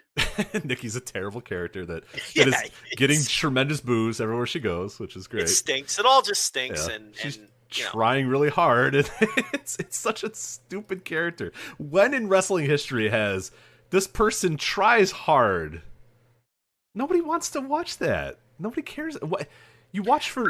There's something in. I mean, okay, but no. Oh. You're watching, like you said, larger than life people, larger than life super. You want people that are the biggest badasses, the best at this, the best. Who wants I'm going to try my hardest and I won't always succeed, but gosh darn, I'm going to try. Well, at a certain level, you can get behind a character like that, I think. Yeah, which ones? When they're presented as a literal superhero, though, I don't. it really hurts. Know. Yeah. I don't know, in like a Mikey Whipwreck, that kind of character, or a. He was just a guy that got the shit beat out of him relentlessly. Yeah, that's maybe a little different. Mikey, that ruled, by the way. Yeah, Mikey was just like, I don't want to be in this match. I'm going to die, and then he would die, and then he'd somehow win. So, how about Tomohiro Ishii? He's a guy who tries really hard. Are you comparing Nikki ASH to fucking Tomohiro Ishii? I'm just making sure. I'm just saying. Just making sure that's what you want to go with. That's the essence of his character, is that he tries really hard, right? He might not be... If Tomohiro Ishii cut promos like this... Yeah, and wore a cape. Yeah. And, the cape is yeah. He is a very depressed man, though. You're right. There is the famous, screenshot of, I don't care what you write about me, like... I'm a sad man. Say whatever you want about me. Okay, all right. Yeah. So, okay, all right. He's not, unlike Bianca Belair, he's not the EST at anything, right? Well, that's not true. He might be the toughest, right? And the coolest. We're going to talk about him. We got to carve about an hour to talk about Ishii here in a little bit, because I cannot wait. Yeah. Let's get through this shit. Let's get through this shit so we can talk about stuff that I want to talk about. Yeah. Bobby Lashley versus Bill Goldberg for the WWE Championship. Joe, MyBookie has the over-under on spears in the match. Are you ready for this? Yeah. Over 2.5 spears, minus 200. Under 2.5 spears, plus 250. Or plus 150, pardon. Plus 150. I want the over. The over? Minus 200? Yeah, oh yeah. Yeah, there's for sure. There's going to be three spears. Yeah, so... I take the over. You know what? Hold on a minute. Let's I can make some money here. 1 minute. We're just going to make a play live on the air. I think I have to, right? What do I got? In MyBookie, I got $25. All right, we got a little bit to play with here. All right. Go on. Talk about whatever you want to talk about. Yeah. Hey. So Rich is making a bet live on the air? Yeah, I think so. Over 2.5 spears. Definitely over 2.5 spears for sure. But they have to connect. They have to be a successful spear. Yeah, I think we're fine. Should I parlay that with the plus 250 on Charlotte? They're gonna let you do a wrestling parlay? Well, let's see. Let me just put it to you this way. I am severely limited as to what I'm allowed to do on my bookie with wrestling bets now. They have decided that. You've been flagged. Yeah, you've been flagged. Yes, I've been flagged. I am severely limited as to what I can do. Well, you were doing full show parlays for a while there, right? Like no. I was just. Oh, you're putting. You know what I was doing. Yeah. More than $20. More than $20 deposited. Yes. And now I am severely limited in what I can do. So it's not even worth my time. They've got me capped. Do they have you capped? Nah, doesn't look like it. You put the whole 25 on that? Yes. Although, so I said the over 2.5 spears is minus 200. Like I said, the under 2.5 is plus 150. So I don't know if that's a good. Is that a decent bet then to even make? 10 to win 5. 10 to win 5. I guess it's a free $5, right? You're betting $10 to win $5 on the over 3. Well, listen, if it's going to make it interesting for you to have that. It is. All right, let's do that. And I will, on the other hand, win $32 if Charlotte Flair wins the Raw Women's Championship. So let's lock it in there. All right, there we go. All right. So, what did you bet on? What was your total wager on Charlotte Flair? $10. $10 on both. Oh, you made 2 $10 bets. Yeah. Uh-huh. I'm capped at $20 now. I wasn't for a long time, but I don't know if that's just me or if that's everyone now. I don't know the answer to that. Bets accepted, Joe. SummerSlam, the biggest party of the summer. Rich is in. Let's go. Drinks on me, as long as the drinks are under $10. Yeah, that's because I am not winning a lot. Yeah, not too many. Maybe one drink and only domestic beers. Maybe a soft drink. Yeah, Rich. Maybe a bucket. Buy a bucket for the crew. Bucket of Bud Lights. Yeah. Wait, this is fucked up. Yeah, it's fucked up. Yeah, never mind. It won't accept my my Charlotte Flair one. Yeah, really? It won't accept a $10 bet on no, Charlotte Flair? I don't know why. Cowards. Why? I'm not sure. It's terrible radio. Just go on. Just talk. Sounds like you're capped too. I think I might be. Yeah, they must have gotten something on me. You got the old heat by association. I think. I might have. Yeah. Let's see here. Let's see. That's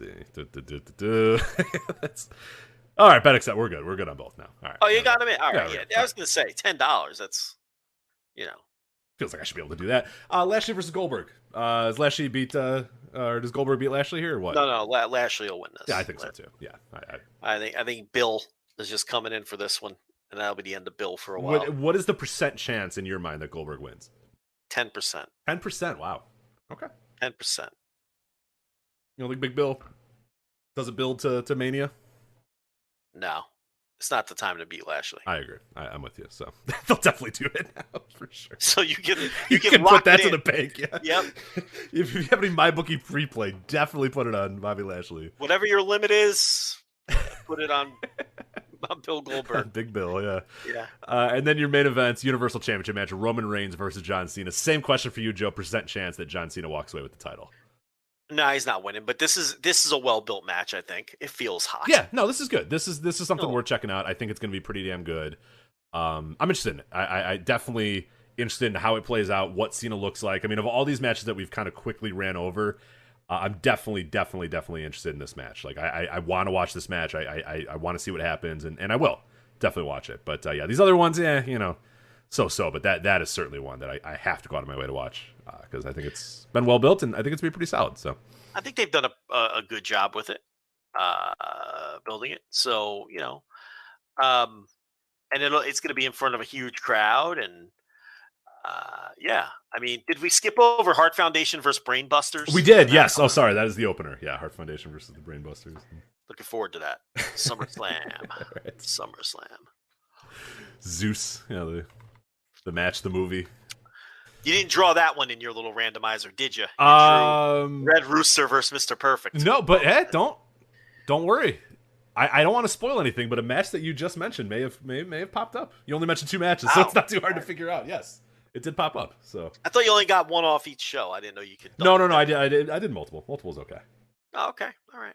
$5 tier, patreon.com/voice of wrestling. Patreon.com. We're having a good month. We're having a good month. We are. We're gonna have a lot of good content here. We're gonna have a good month next month. All Out. G1 daily coverage returns next month. Now I think I'm going to be breaking down Tomoaki Hanma versus Gato versus Tenzan matches or something. But everyone's got COVID and no one's in the country. But other than that, it should be all right. So. Yeah, it should be a great tournament otherwise. But half the roster's in Los Angeles and the other half has COVID. But yeah, and no Minoru Suzuki now, and you got guys injured. I don't know what they're. You got Master Hito Jada though in his stick. So I mean, well, listen. Did you see Tama Tonga shooting a shot? Did you see that on Twitter? Did he really? He said, "Yeah, let me find the tweet. It's great." Oh man, wasn't this the same guy a couple years ago who was like, "I don't want to be in the G1 anyway"? Yeah, remember? Yeah. Quote: "Put me in the hashtag G131 and take off the chains." I could smell the desperation in this guy. Gross. Remember, he was in it for like 3 years in a row or whatever, and then that 1 year he wasn't in it, and he pouted on Twitter. Like he tried to do the whole "why I didn't want to be in it anyway." Oh, right, the classic "I don't want it anyway." They asked me. We made fun of that. We made fun of it for like a half an hour. Right. I didn't really even. I have other things to worry about this summer anyway. I didn't even want to be in the G1. Like, okay, all right. Yeah, I'm not mad. You're mad. Like, okay, all right. Be a hot Thomas summer. It's gonna be a hot Thomas summer. I don't need to be in it. Yeah. What the fuck is that 1 year where we wore compression pants the whole time and had bad matches? I wouldn't have invited him back either. The compression pants. Remember that shit? He got roasted so badly. Bike shorts, all fucking. It was like the long. He was wearing like yoga pant, like the long. Yeah. Someone found them like on a workout site. Like yeah. I don't know. You got Chase Owens and Jado to look forward to. So hey, you know what? $5 tier, Patreon.com. Bullet Club's gonna explode. You're gonna get Chase Owens versus Yujiro at some point in that tournament. This Bullet Club explodes. Hopefully they can piece it together. Yeah. All right. Let's move on to TakeOver here because that is also happening this weekend. Buzzometer off the charts for TakeOver 36. I can tell you that. Triple H, as we said, did not do a media call before TakeOver the first time in. I mean, since takeovers began, right? Like I was doing research. I did an NXT series on patreon.com/voice of wrestling in April. And as far as I can tell, as long as there's been an NXT monthly special thing, he's done these calls. Back from the first one to Arrival to all that, he's done them. This one, he was busy today. So. Yeah, well, he's got a lot going on. He's a busy guy. So, new Motorhead album out. I don't think that's true. He's got a lot of kids, school starting. Yeah, Aurora. I don't know what their kids' names are. There's like weirdos that know people's names. I think Aurora is one of their names, but I don't care about the other ones. So. He's got to bring his kids to school, maybe. Yeah, right. Help them with their homework. There's a lot going on in his life, So, I can't. But he's just taking one off. He's just taking one. It has nothing to do with the things that are going on with NXT. I mean, surely he's just got a lot on his plate. So I think we should give Hunter a break here. Give Paul a break. Yeah, for skipping out on this. But things are not good in the NXT territory. This could be the final fucking stand with NXT's. This might be it. Takeovers as we know them, right? Yeah, I was going to say this. If anything, it's a fun card on paper, but it might be the last one. I think there was a report coming out that as of this recording that we're talking here, that like 20 or 30 contracts got given to people at this Las Vegas tryout today. And I don't know if you saw the tryouts, but everybody was just like 6'6" monster men. Like I don't. Wait, is this? I was busy today. Is this true? I think that is true. Yeah, let me confirm who I saw that from. They signed a shit ton of like street people. I don't know if they signed them, but they definitely offered contracts. Is what? Okay. Is what people were saying. So just like non-wrestlers, like street people. Yeah. College football players, shit like that. Wrestling Inc. says that the WWE tryouts today in Las Vegas, Triple H said 13 to 16 contracts were offered. All right. Yeah, and if you saw the guys, they didn't look like Alex Zane, I'll tell you that. So. They were closer to almost than they were to Alex Zane. So new era. Definitely a new era. So this could be it. Yeah, this could be the last of these takeovers. Takeover 36 could be the last one. Adam Cole has tweeted out end of an era. I don't know. He could just probably stoking the flames here a little bit, but we'll start with him. He's in the main event, presumably here. 2 out of 3 falls. I don't know if it's actually probably the main event. I'd imagine that it goes over Karrion Kross and Samoa Joe, but 2 out of 3 falls. First fall, traditional wrestling. Second fall, a street fight, and only if necessary, Joe. The third fall will be a steel cage match between Kyle O'Reilly and Adam Cole from the Capitol Wrestling Center. Yeah, didn't Kyle O'Reilly pick a wrestling match for one of his stipulations here? Mm-hmm. Yeah. I don't know. It'll be egregiously long, and I'm going to just set my expectations low. I'm going to set my expectations to this. Yeah, I think that's honestly probably a good idea because I think this card looks pretty fun on paper. I'm just going to go in saying, you know what? Whatever. Who cares? Whatever. And I think if I go in with those expectations, I'll probably enjoy it. In this match, I'm going to go, whatever. And when it's 45 minutes, Adam Cole does a Panama Sunrise, and Kyle O'Reilly kicks out, and he grabs his hair, and Vic Joseph goes, what does he have to do? And Beth Phoenix goes, oh my God, I can't believe it. Like, we just have to, it's fine. It's just That's a good Beth Phoenix. It is what it is. Unbelievable. It's unconscionable. How is he still kicking out? It's just like, okay. Even though he does that every match. Right. You should expect it now. Right. Now, look, there's talk that there's going to be more cuts, and there's talk that a lot of people have contracts coming due and they want out. So, yeah, this really could be the last of these kind of takeovers as we kind of pivot back to true developmental. So, we'll see. You have maybe a lot of Odyssey Jones in your future, Rich. Yeah. Oh, yeah. I don't hate it, to be honest. So. No, we talked about it last week. That's fine with me. I don't care. Are you really enjoying NXT? No, God, no. No, I might actually enjoy it a little bit better if it's just street dudes trying to figure things out. Like, I don't enjoy anything about NXT right now, so I'm willing to give it a try if it's truly that. Yeah, no problem. Because of the production and the way they book. And the way it's just presented and the commentary, and it's like impossible to enjoy. Right. There's a few acts I'll miss, depending on what happens with them, but I think a few of them could survive. Like MSK is definitely to me the highlight every single week when I watch NXT. Those guys are great. Those guys, and they have been so much better in WWE than they were ever on the indies. And yeah, that I would miss them if they got cut.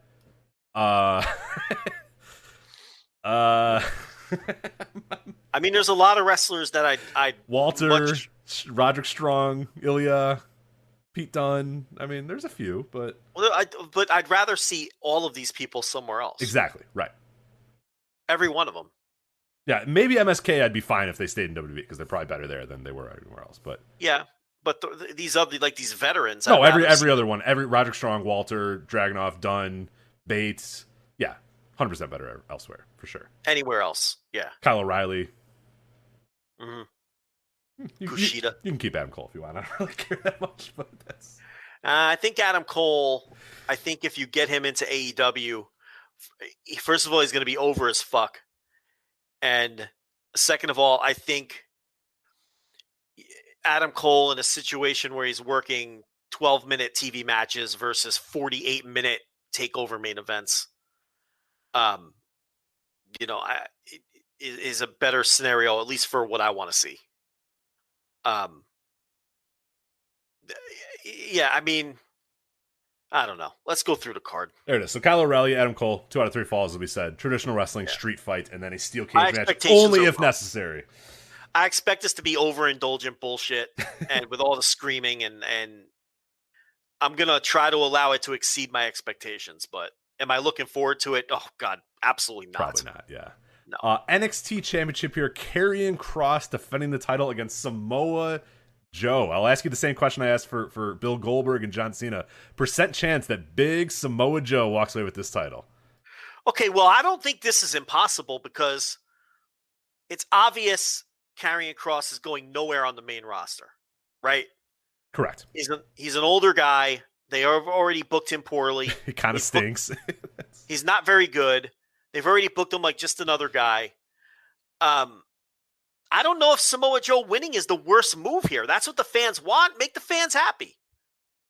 You're right. Give him the Joe win. I'm with you. Yeah, no, that was going to be kind of my hot take, is that if I'm booking this, I just go, you know what? Fuck it. Yeah, Joe, get the title, win.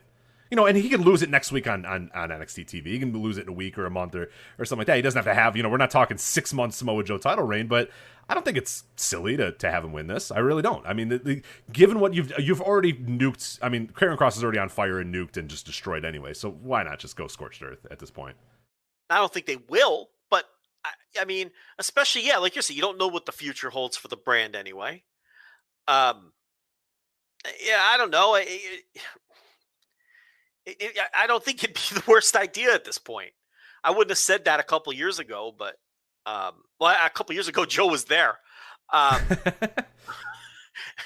yeah, I don't know. The story here, traditional wrestling booking, I think Joe wins, but because it's like this weird pseudo developmental, Cross has gotten a monster push, but now he's like not getting it. It's such a weird.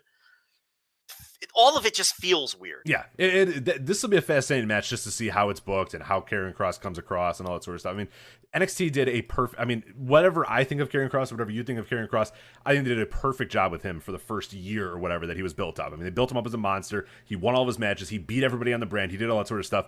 But the second he went to the main roster and they just made him a guy and he was just a dork and he just lost to Jeff Hardy and it's all the air has gotten sucked out of it. And now you can't possibly care less about this guy.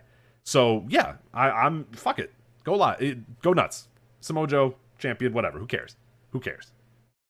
You've already ruined it, so who knows? Because if NXT is going back to building for the main roster and they already know on the main roster they don't like this guy, then what's the difference? Then why can't you beat him? Yeah, exactly. So, yeah. I don't know. Yeah, it'd be interesting. So, $1 million championship here, LA Knight versus Cameron Grimes. Joe, if Grimes loses, Ted DiBiase must become his butler. He must become LA Knight's butler. LA Knight's butler. Oh my God, the hilarity. The hilarity that will ensue, Joe. Ted DiBiase, the $1 million man, will be the butler for LA Knight. I know you're clutching your stomach laughing so hard with the hilarity that will ensue with this. But. Oh, I know. It's going to be so funny. It's going to happen, obviously. Yes. But Grimes is another one where he's definitely over for sure. It's too silly for me. I can't get into it. And as a result, this feud and this story really doesn't do anything for me. But it's the kind of thing where, like RK Bro, I have to concede that Grimes is truly owning it, and it is over. Yeah, it's not for me, but it's good. It's too silly for me. It's the whole dumb Southerner like goofball. I just, it's not for me, but it's definitely something that has gotten over. Yeah. NXT Women's title here, Raquel Gonzalez defending the title against Dakota Kai. Obviously, Dakota Kai turns on Raquel Gonzalez. Now she gets this title shot here. I would assume that she just gets beaten here, maybe pretty definitively, as I don't think that they're done with Raquel just yet. I think that they see, especially if there's a new edict in developmental. We don't know what that applies to the women or anything like that, but you could see someone like Raquel Gonzalez that company top down probably thinks that there's a lot of money in her. I don't know if they think that there's money in Dakota Kai, but I'm looking forward to this because I think Dakota Kai is great. I think Raquel they've done a decent job with her. I think they do a good job of kind of structuring her matches to get the most out of her and to maximize what she does well.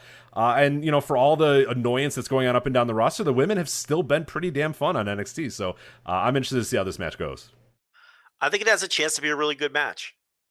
I don't have a problem with the timing of the split. I actually think it was timed pretty well. Do you have a stance on that? Do you think they did it too early? No, I think it was time. It was it was kind of random. Like, I think there's probably a better way that I could have built it up, but I think by and large, no, I was fine with how it was structured and how it went. Yeah. And I, Dakota Kai is a really, but yeah, I think you're right. I don't think they see anything in her. They did bring her up and beat her on main roster TV already, right? On main event or whatever. Mm-hmm. So, and they obviously lost to Aaliyah, for God's sakes. Aaliyah. Oh, God. Ugh. Talk about a non-entity. Aaliyah. Ugh. 11 years into her developmental career, they lost to Aaliyah. True. But again, there are other Eva Maries. Why did we need Eva Marie back on the roster? Like there's a great example. Like, what does Eva Marie bring to the table that fucking Aaliyah doesn't? or vice versa. Like, honestly, I wouldn't employ either one of them, but that kind of speaks back to our other point. But you could have called up Aaliyah to do what you're doing with Eva Marie. Right, to not wrestle. To avoid wrestling, you could have. There's plenty of people that could just avoid wrestling. And not rehash Eva Marie, and then someone a little younger who maybe can grow into something. I don't know. But yeah, I don't think they see anything in Dakota Kai. They definitely see something in Raquel Gonzalez. So, but yeah, it's impossible to predict the NXT booking with the state that it's in and not knowing where everything is going. But, Dakota Kai is another one. I would much rather see her on Wednesday nights. Oh, God, anywhere in the world. I think Dakota Kai excels other than this company, for sure. They could really use her on Wednesday nights. Absolutely. She would be tremendous against Shida or Britt or Thunder Rosa. Oh, my God. Dakota Kai versus Thunder Rosa? Fuck. Ruby. Yeah, when Ruby comes in. Ruby, yeah. I mean, it'd be way more interesting. Not that WWE main roster doesn't have quality women's wrestlers, because they do, but it's WWE main roster. So it's like, look what they've. Anyway, I don't know. Move on to the next match. I feel like I could repeat these same fucking talking points. You really could. Now, this match I'm definitely absolutely 100% looking for. NXT UK Championship, Walter versus Ilya Dragunov. Well, here's the thing. This could be the last gasp for these guys. Just go out there and beat the fuck out of each other. So, if you had a guy who your audience wasn't familiar with, but you really believed in and you liked them and you wanted to bring them into your territory here, okay, work with me. And he on his first night in, he's wrestling a guy who's not booked on your your pay-per-view, your big show, whatever you want to call TakeOver. Okay. This is just a complete hypothetical, unrelated to this match whatsoever, right? Yeah, okay. All right. That's what I thought. Of course you'd have him lose to the guy that's not booked on the pay-per-view sure. or doing anything important with a fucking distraction finish. Right? And then, so he loses to Pete Dunne thanks to a distraction finish. I mean, when I saw that, I'm like, oh, this makes sense. He'll beat Pete. This is such a perfect guy to beat because Pete Dunne is credible. He's pushed. He's a great wrestler. And he's not involved in anything right now. So Dragunov could just beat Pete Dunne. And it's a nice, strong win to tell the audience this guy's for real. And he's a threat to Walter. Yeah, he might beat Walter. Walter's beaten his ass before, but goddamn it, Ilya Dragunov's he's on fire. He's won one in a row. You know what I mean? Yeah. This Pete Dunne is no slouch. Yeah. And he beat Pete Dunne clean in the middle. It makes sense. You know? Okay. That's classic booking, right? It seems to make sense. Yeah, you're gonna build up a guy for a match in a pay-per-view, you would have him win as opposed to lose on the way there. Yeah, I can vibe with that for sure. Because you're not worried about Pete Dunne right now, right? Pete Dunne is your gatekeeper right now. But no, Walter comes down, the music hits, and Walter comes down. And of course, because Ilya Dragunov is a WWE wrestler. What is this? His mind is just melted by music playing. So, and then, he loses via fucking distraction finish to the guy instead of winning. And this is a guy who was already booked for the fucking world title match at the fucking pay-per-view. Then the next week, he beats Roderick Strong. So you're thinking, okay, they saw the error of their ways. So Roderick Strong's a guy who's very similar to Pete Dunne. He's not involved in anything right now, but the fans respect him. He's a quality wrestler. That's a good, solid win. So, all right, we're back on track. But then what happens? By the end of the show, Walter's beating the living shit out of Dragunov anyway, and beating the living shit out of everybody else that's in the ring as well, throwing bodies around all over the place. So you think they get back on track and do things the right way, and then 45 minutes later, Walter's just beating the fuck out of the guy again. What the fuck are we doing here? Does anybody in that room know what they're doing? I thought they had smart wrestling minds there. I think they have smart wrestling minds there, but I'm not so sure anymore as I watch NXT lately. I don't know. Here's how you do it, Rich. He beats Pete Dunne in the middle of the ring, and is standing tall as the show goes off the air. Okay. Right? Yeah. Maybe Walter watching from the stage. Mm-hmm. Maybe you sense. Yeah, Walter arms crossed, thinking, oh man, I thought I had this guy's number, but he looks bigger and better than ever. You don't want Walter looking worried, but maybe just a small crack. Yeah. You notice because he beat a guy like Pete Dunne. Maybe Walter's nodding his head like, okay. A sarcastic clap maybe would work. Yeah. So we go off the air with Dragunov arm held high. You fade the black with a nice clean win over Pete Dunne. And then the next week, he beats Roderick Strong clean in the middle, and you do the same thing. And then maybe Walter gets in the ring this time and holds his title up in the air, and they stare each other down. That's how you do it. It's not going to work, Joe. And I don't think I'm any kind of genius. Is that any kind of genius No, scenario? That's how wrestling worked for 70 years. And it worked pretty well. Why do they do what they do? I don't know. Why? This is why NXT should die. Because this is what you were talking about before. Who needs this? Who needs it? We need 3 nights of this? Do we need 3 nights of this? Do we need a yellow Raw? Is it really necessary? Do we need this in our lives? I believe it's gold. The black and gold brand, Joe. Not yellow. Do we need heavy metal Raw? Do we need it? Right. Poppy Raw. Yeah. Do we need this? Like, just blow it up then. Why do I need to be frustrated about a third group of wrestlers that should be booked better? Right. Why do I need this I don't need in my life? Why couldn't Walter and Dragunov just stay on fucking Beans on Toast Raw? Which is still the last. It's so much better. Oh my god, people don't realize. You have to watch. NXT UK is fine. It's like perfectly acceptable pro wrestling. Perfectly replacement level wrestling. But that's all I want. Guys come out, I don't know who half of them are, and they have real shitty promos, and then they win matches or they lose matches, and it's fine. It's okay. Yes. The corpse of Johnny Saint appears sometimes. It's fine. It's like one thing builds to the next. Sure, pretty deadly are the tag team champion, but it's replacement level wrestling, and that's all I fucking want sometimes. Who needs bad yellow Raw? None of us need it. Blow it the fuck up. Because how bad is the build to this match? Rich, the story's right there. They're career rivals. I know it's not hard. What are we doing? Tell us they're career rivals. Show the match that they had last year. That was an incredible match of the year level match. You've even got footage of matches they've had that weren't in your company, but you have the. You footage have all of them. All of them. Companies. You have all of the matches they've ever had. You can show their whole history. Acknowledge that they're rivals. That's how you introduce the guy. He came out and gave a decent promo. Yeah. Dragunov did 2 weeks ago. He gave a decent promo, which I wasn't sure he could do. And, explain their rivals. Let him give his promo. Have him beat Pete Dunne clean in the middle. Have him beat Roderick Strong clean in the middle. Have them face off in the ring, and that's how the show ends. And you go into that's all it takes. The fuck are we doing here? Everything has to be 50-50'd. It has to be. Walter has to attack him. He has to cause him to lose by distraction. Dragunov has to beat him. Yeah. Then Dragunov beats him up after the distraction finish. Yeah. Right? Then Dragunov wins against Roddy, but then later in the show, Walter has to beat him up. Yeah. Because you can't just nobody can be over. At the end of the show, everybody has to be neutral. Exactly where they were before the show started. They have to be at where the end of the show is. Yeah. And that's not what NXT used to be. No. It used to be booked well. Back when this motherfucker was getting fruit baskets, that's not what this was. That's why you're not getting fruit baskets anymore. And that's why you're running from the media. Because your show fucking stinks. That's why.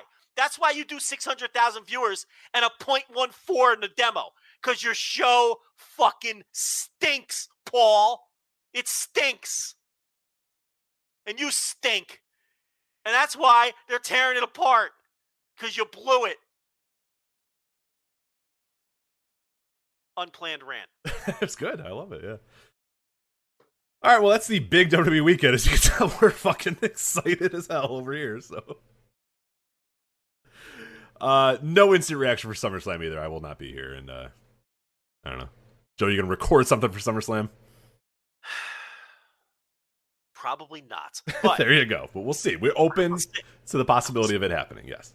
Yeah, we'll do it next week, is what we'll do right here on the Voices of Wrestling Flagship Podcast. Right, yes. Very often we'll do these like, here's the thing. If we do SummerSlam on Saturday, you don't get it on the Flagship next week. So now you can wait a whole week to get our scorching hot takes for SummerSlam. So there you go. That's And the thing is, Walter and Dragunov could be like a match of the year. Oh, absolutely. Yeah, for sure. You just let those, if you just build, you say, these are the matches they had before. It's them beating the living shit out of each other, bloody and battered, and say now they're going to face each other on Sunday. But Dragunov is coming in with a 2-match win streak, and Walter, who's been dominant as NXT UK champion, maybe he's cracking a little bit. Maybe Ilya Dragunov's got his number. He's beat him in the past. Can he beat him again? Boom. They'll find a way to fuck it up. They won't just let them go out there and have a match. Oh, God, I mean, no. God, no. Forget that. Someone's coming in. Yeah, someone's running in, or some weird, nefarious thing. Who the fuck knows? Oh, boy. All right, you want to talk about good wrestling shows? It's happening in the fucking Capitol Wrestling Center, instead of, the fucking... Name some British-sounding venue. Instead of the fucking... the Royal Peter III. The Royal Albert Hall, yeah, there we go. That's the only one I know, I think. Where did Progress used to run in some pretty fun building. I forget what their building was. What they used to be in all the time. The what was it? The Electric Ballroom they used to be in all the time, right? Is that one of them? Sounds Royal Albert Hall. Let's go with Royal Albert Hall. The Ritz. The Cockpit. Yeah, the Cockpit. There we go. Live from the Cockpit. All right. Let's get to wrestling that is good. New Japan Resurgence, New Japan of America here, from the Torch at the LA Memorial Coliseum. Joe, I had no idea. When I knew that they were running this thing called the Torch at the LA Coliseum, I thought it was just some random arena near. I didn't know it was in the Memorial Coliseum. This venue fucking rules. This is How awesome was this venue? I love it. Okay, so this is a new sub-venue just outside the Coliseum. And I believe this was the very first event in this new sub-venue, but they're running concerts and all kinds of shit at this thing. But it was a cool-looking venue for sure. Yeah, you got the fire in the background. You got the LA entrance to the Coliseum. Yeah, it's a really cool arena. It's rings and everything. It's have you ever been around it? It's an absolute dump. But it's cool. It's like an old dump, which is cool. Yeah, I hear it's a terrible part of town and all that. Yeah, so. it's pretty awful. Yeah, last time I was in LA, I was like, aha, I'm going to see the Coliseum. I want to see what it looks like up close. And as we're driving, Michelle's just like, where are we going exactly? And I'm like, I think I'm going to the LA Coliseum. And she's like, oh, okay. And then we get there, and she's like, is that it? I was like, yep. Yeah. We got in the car, then we went back to where we were going to go otherwise. So, yeah, it's but hey, this was a cool outdoor arena. I like this. You got the torch in the background. You got the columns of the LA Memorial Coliseum. Really, really cool stuff here. So, I love this venue. More wrestling definitely needs to run here. And I'll be honest, if New Japan runs here pretty regularly, I'm in. And if New Japan of America runs a little bit more regularly, I'm in as well. Because, Joe, this was the Resurgence is a perfect name for this. I am excited about New Japan of America after watching this show. Yeah, listen, what this show did for me was it reminded me how great New Japan could be with some atmosphere. Mm-hmm. That's all. That's all it's going to take for New Japan to bounce back is a full roster back together again, and they're finding some new pieces with this American thing too, which is interesting. And then a little bit of fucking atmosphere, and New Japan will be right back to where they were. It's the atmosphere and the limited roster that's killing them in Japan right now. Because this show rocked. This was a super fun show, up and down the card. We'll go all the way through the card. We'll work our way to the main event here. We had the opener, Carl Fredericks versus Alex Coughlin. This is Coughlin's challenge match series here, so it goes 10 minutes with Carl Fredericks. This is a hell of a lot of fun. Fredericks is solid. The problem is like the last year of developmental for him has felt like it's kind of stalled a little bit. But Coughlin is getting good. All those guys are getting good. They're all kind of at a level right now. You do wish there was an opportunity for Fredericks to maybe spread his wings a little bit more. And move up the card a little bit and wrestle some top tier guys, and there is still the possibility for doing that, and he has done that throughout the last year. But I'm excited to see what he does in this next year, because it does feel like we wasted an entire year of his developmental, and Coughlin I think is solid as well. But so they got good guys. Like I don't know what the ceiling is on these guys. Like a couple years ago, I would have said the ceiling on Carl Fredericks is like a main eventer. I don't know if I'm there anymore with him, but I think it's still a pretty solid ceiling. I think all these guys are all rosterable guys, but as far as where they go, it's hard to say. Clark Connors, you can add to that. I think COVID has done a number on a lot of guys in New Japan, and Carl Fredericks is one of them. We haven't had a chance to see him as a pushed commodity in Japan in front of fans yet, because if you remember, he shed the Young Lion label on the debut of New Japan Strong during the pandemic. So I don't know. I want to see Carl Fredericks in Japan post-pandemic with crowds, how he wrestles with the core roster, how he looks in there with other stars, how he projects, what kind of confidence he has. I'm not ready to write him off. I think he's a guy who, like Shota Umino and like Ren Narita, have really just, this pandemic didn't come at the right time for anyone, but really came at the wrong time for people like that. So, and like we talked about last week, I think people may have the wrong impression who haven't been following New Japan Strong that he's not a pushed guy. He is. He just didn't happen to have a big match on this show. Right, yeah. He's been pushed, and I think I'm very interested to see what this next year if New Japan does. New Japan America is running in buildings with fans, doing a semi-pseudo tour, going to Philly, doing that sort of stuff. Seeing him in front of different audiences, seeing him with different wrestlers, I think that's going to be the important thing. Because, yeah, he's a push commodity and he's had good matches, but they've all been in the warehouse atmosphere. Yes. And I can't wait to see him against, anybody on this roster, honestly, anybody that you mentioned, because it's all going to be fresh and it's all going to be new. So it's kind of unfair to because basically the pause button has been pushed. Yeah. Mm-hmm. It's the first time he wrestled in front of fans on the New Japan show since the last time he was in Japan, whenever the fuck that was, rocking the black tights. So, and he won here, and he's going to have a match with Will Ospreay at some point. Yes. So, Carl Fredericks is a guy, don't be fooled by it. Look, I'm not naive. I know a lot of people listening haven't been watching Strong, but don't be fooled by the card placement here. I still think they see him as a potential player.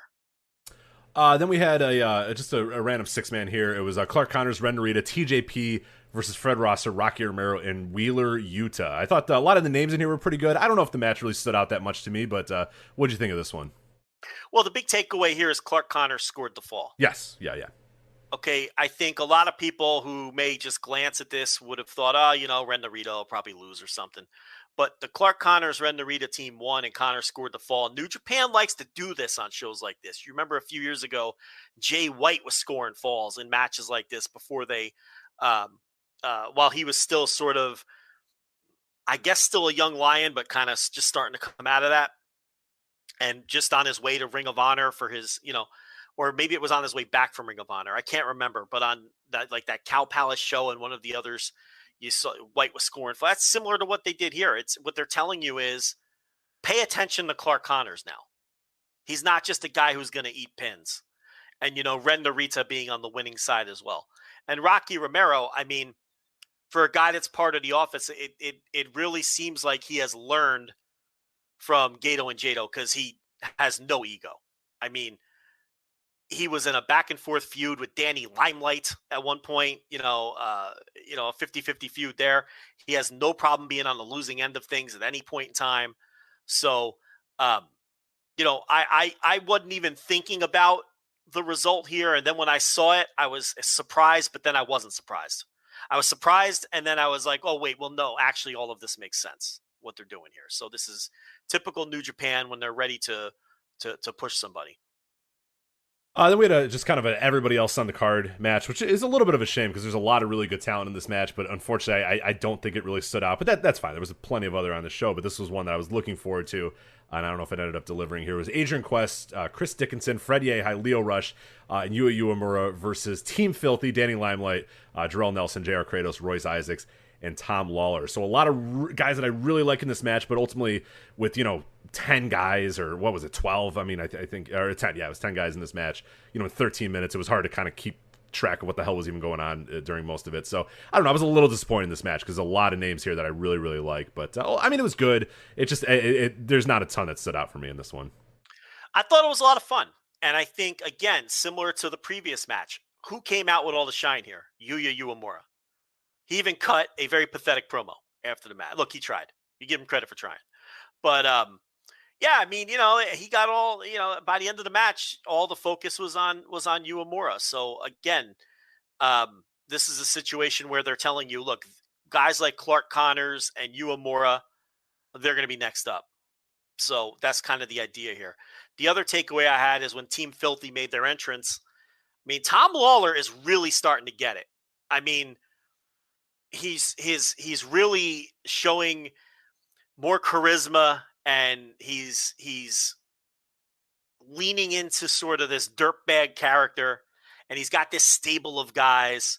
And I love his entrance music. It just fits him like a glove. It's very filthy. It feels like dirtbag. So filthy. It's a great dirtbag song for sure. I just picture him coming out in Korakuen Hall to that fucking music, to wrestle a tag or something. He's just. I think Tom Lawler's a guy who New Japan. I mean, obviously, they put their title on him, so they see something in him. But I mean, I think they should make moves to try to lock him up, especially since it looks like he's not going to be fighting MMA anymore. Yeah, I agree. I think he's a great member of that roster, and especially if you really are truly, like you said, you're thinking of Korakuen Hall. I'm thinking if this New Japan of America thing is going to continue going like it is, which appears it definitely is for the rest of 2021, and golly knows what 2022 is going to bring.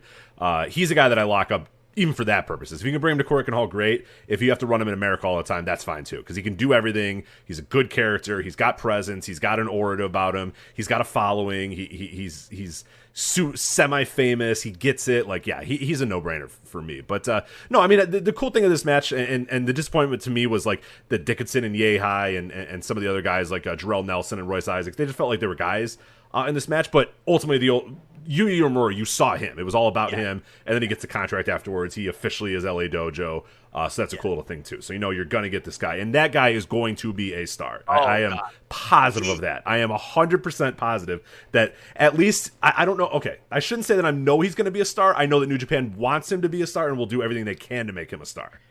He has blown right past Shota Umino. Oh my God, he has blown right past him. I mean, we'll talk about Umino in a minute, but he's got, there's some issues there. But this guy has blown right past him. And Ren Narita, I think, will be a nice person to have on the roster. Roster guy for sure, Ren Narita. Yeah, I don't see him as a star. Wwe Tryouts is a fucking star. Wwe Tryouts has a chance to be a star. Yeah. Absolutely. Yeah, no doubt about it. Then we had Juice Robinson versus Hikuleo, Joe. You want me to go first? Yeah, go ahead. I really liked it. Sounds like you didn't. No, I did. I really liked it. Yeah. Well, I thought the floor is yours, sir. Yeah. I liked it for what it was in the middle of the show. Bad. I didn't think it was bad. All right. Well, you can explain why you thought it was bad, but I'll tell you what I liked about it. I liked Hikuleo is improving at a rapid pace. I mean, he did some things in this match that I really liked, including that snap power slam out of nowhere on Robinson. I like the structure of the match, and I like the way that the finish was laid out. Like, if this match would have taken place 6 months ago or a year ago, Juice Robinson would have hit the fucking Pulp Friction and beat this guy in the middle in 6 minutes. But again, the theme of this show was you're seeing development, and you're seeing some guys. This was almost like there was a perfect Resurgence was the perfect name for this. It was almost like the coming out party for a lot of these dudes who have been quietly improving without the cameras on, in front of no fans when they are wrestling with the cameras on. And Hikuleo is another example of a guy who impressed the hell out of me on this show. I mean, and the thing about Hikuleo is they've got him working in AEW. He just worked the recent Impact taping. They have him working shows like this, which to me is the good plan with him. He just needs to get reps. That dude's had reps. He's had like 7 matches in like a year. You know what I mean? Like, because I think there was an injury, and then there was obviously he was on ice for a little while, and then the pandemic. But yeah, I think let me actually see how many matches he's actually wrestled in the last couple of years, because it's painfully low, the amount of matches he's actually had. Look at the size, and if he fills his body out, okay, and he's got, he moves well for a man his size. He doesn't have like that Cody Hall thing where you're like, okay, this guy's never going to move around the ring naturally or look good moving around the ring. He moves like an athlete, and I just, I think all of these reps in different places are helping him, and he's improving rapidly. And I like the structure of this, and it was clear that, Juice, they don't see Juice at much of a higher level than they do this guy anymore, with the way that he beat him and everything. So, and Juice, he's probably on his way out. He should be on his way out. I mean, to me, Juice and Finlay can hit the bricks. I've been down on them for a while, and I just feel like both of them have hit their ceiling. There's nothing, neither one of them are ever getting pushed harder than they've been pushed when it comes to Juice Robinson or David Finlay. There's nothing left for them to accomplish in New Japan. They're never going to get pushed harder than they've been pushed to this point. It's time for them to move on. Yeah, and I think, and that was going to be my point in this match, is I really think that we've seen now both these guys, and I guess we'll talk about Finlay a little bit. I think we've seen both these guys not necessarily regress, but just like you can see in the way that they work.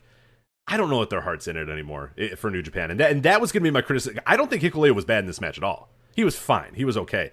I did not think Juice was good in this match, though. I thought he was kind of sleepwalking through this thing, going by the numbers shit. I thought Hikuleo was solid, but I did not think. I mean, Juice was just going there, doing this stuff, selling, boom. I was just like punching a clock for him. I was really disappointed in his output in this match. I did not think that he brought his A game here whatsoever. You know, with more American options now, I think it's time they both move on. Yeah, I agree.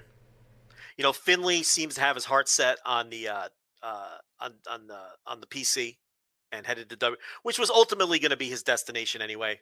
You know, through his father's connections, and it's long overdue for that, I think, for him. And Juice, I think, would have options, and he would come across fresher in some other places. You know, whether it was a return to WWE or maybe Impact full time or even AEW or wherever. I've had enough of them in New Japan.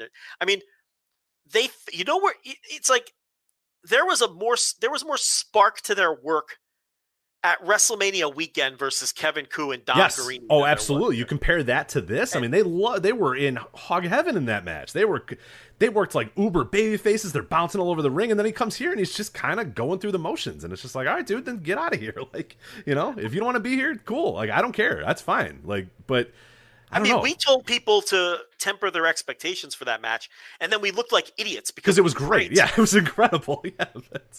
Yeah, and we're telling people privately, hey, you know, I don't know what you're going to get. And then the match was people are booking the show. Hey, what can I expect from these guys? They're going to put low effort. They won't really try. Then they go out there and they bust their ass and have a great match. Yeah, sorry. You know, we look like fucking fools. But it's like, so I really feel like, you know, they just need, they need, you know, and plus with all of the heat they have, the heat that they have with the office, you know, with the Gage and unrest stuff. I mean, it's probably just time to move on. I think it's probably better for all parties involved. Yeah. So we can sum up McDonald's new crispy chicken sandwich in one word: crispy. But also juicy and tender. Maybe crispy, juicy, tender, all one word. Okay, fine. You'll just have to try our crispy chicken sandwich to understand it. Get a free medium fries and medium soft drink with purchase of any crispy chicken sandwich. Available only on the app. Ba-da-ba-ba-ba. Price and participation may vary. McDonald's app download and registration required. Now we go on to a match that, Joe, my hot take for this show was going to be, why are not enough people talking about this match? This match is incredible. And then I found that you were tweeting it out earlier today, and I was like, all right, that's fine. But now I know why we've done the show for 10 plus years, because you and I are on a similar wavelength here, because you saw this match and thought it was incredible. I saw this match and I thought it was incredible. Tomohiro Ishii versus Moose, 16 minutes and 7 seconds. I fucking loved this match, Joe. This was so good. And I was annoyed when I watched this, because I watched it like on Tuesday or something like that. And I remember looking back on tweets on Saturday, and nobody was talking about this match. People were talking about Will Ospreay, which we'll talk about in a sec. People were talking about the main event with Tanahashi and Lance Archer. Nobody was talking about this match, and I'm like, what the fuck is wrong with you people? This was so good. What the hell? I think you just missed it, because watching the timeline in real time, people were raving about it. Good. Yeah. No, it was fucking great. It was phenomenal. I mean, this is the best Moose has ever looked. Ever. Yeah. No, this is Moose's best match ever. And this is an all-time great Ishii performance, too, man. He was great. Ishii was fucking godlike in this. He was... and we always like Ishii, but this was an even better. Like, this was Ishii on the top of Ishii's game, which is basically all-time great. When you're talking a guy like Ishii at the top of his game, I mean, he was so good. He just does little things that other wrestlers don't do. He doesn't do that annoying thing where he watches the ref during a near fall. Half the time his eyes are closed, or he's covering up his head because he just got dropped on it. and he has the timing to do a near fall without watching the referee. And I hate that because it always tips it off. There was a spot in this match where he did a 1 count kick out, and you're expecting him to do this fighting spirit, like fire up. And then he just collapses. like instead, and you don't expect that in that spot. You expect him to power up and then, maybe eat a couple, and maybe clothesline each other or something, go into a spot like that. But he kicks out and he powers up, but then he collapses in such a natural way. Like it's not some goofy pro wrestling bump that he took. Like he just stumbles and then falls forward. He's just, these little things that he does are just at a different level than nearly everybody else. And it's what sets him apart. And Moose is such a perfect opponent for him because of the size difference. Oh my God. They got in the ring and I know that Ishii's a small guy, but he literally went up to his hip and you're just like, oh man. And they played that story the entire way where this little bowling ball just goes at this big athlete and this athlete just fucking shoos him away every single time and kicks him and punches him and just slaughters him every time and just the size difference between the two was so good. And they played it up perfectly. Moose up to his level. Yeah. Moose was great in this match. Oh, Moose is Ishii's bouncing around the ring and Moose is throwing kicks like you've never seen before and bouncing. It was, I had never seen Moose this good, ever. Moose threw a drop kick so good he almost missed him. He missed him. I was going to point that out. He went over his head and had to go down. Yeah, had to go down to get Ishii.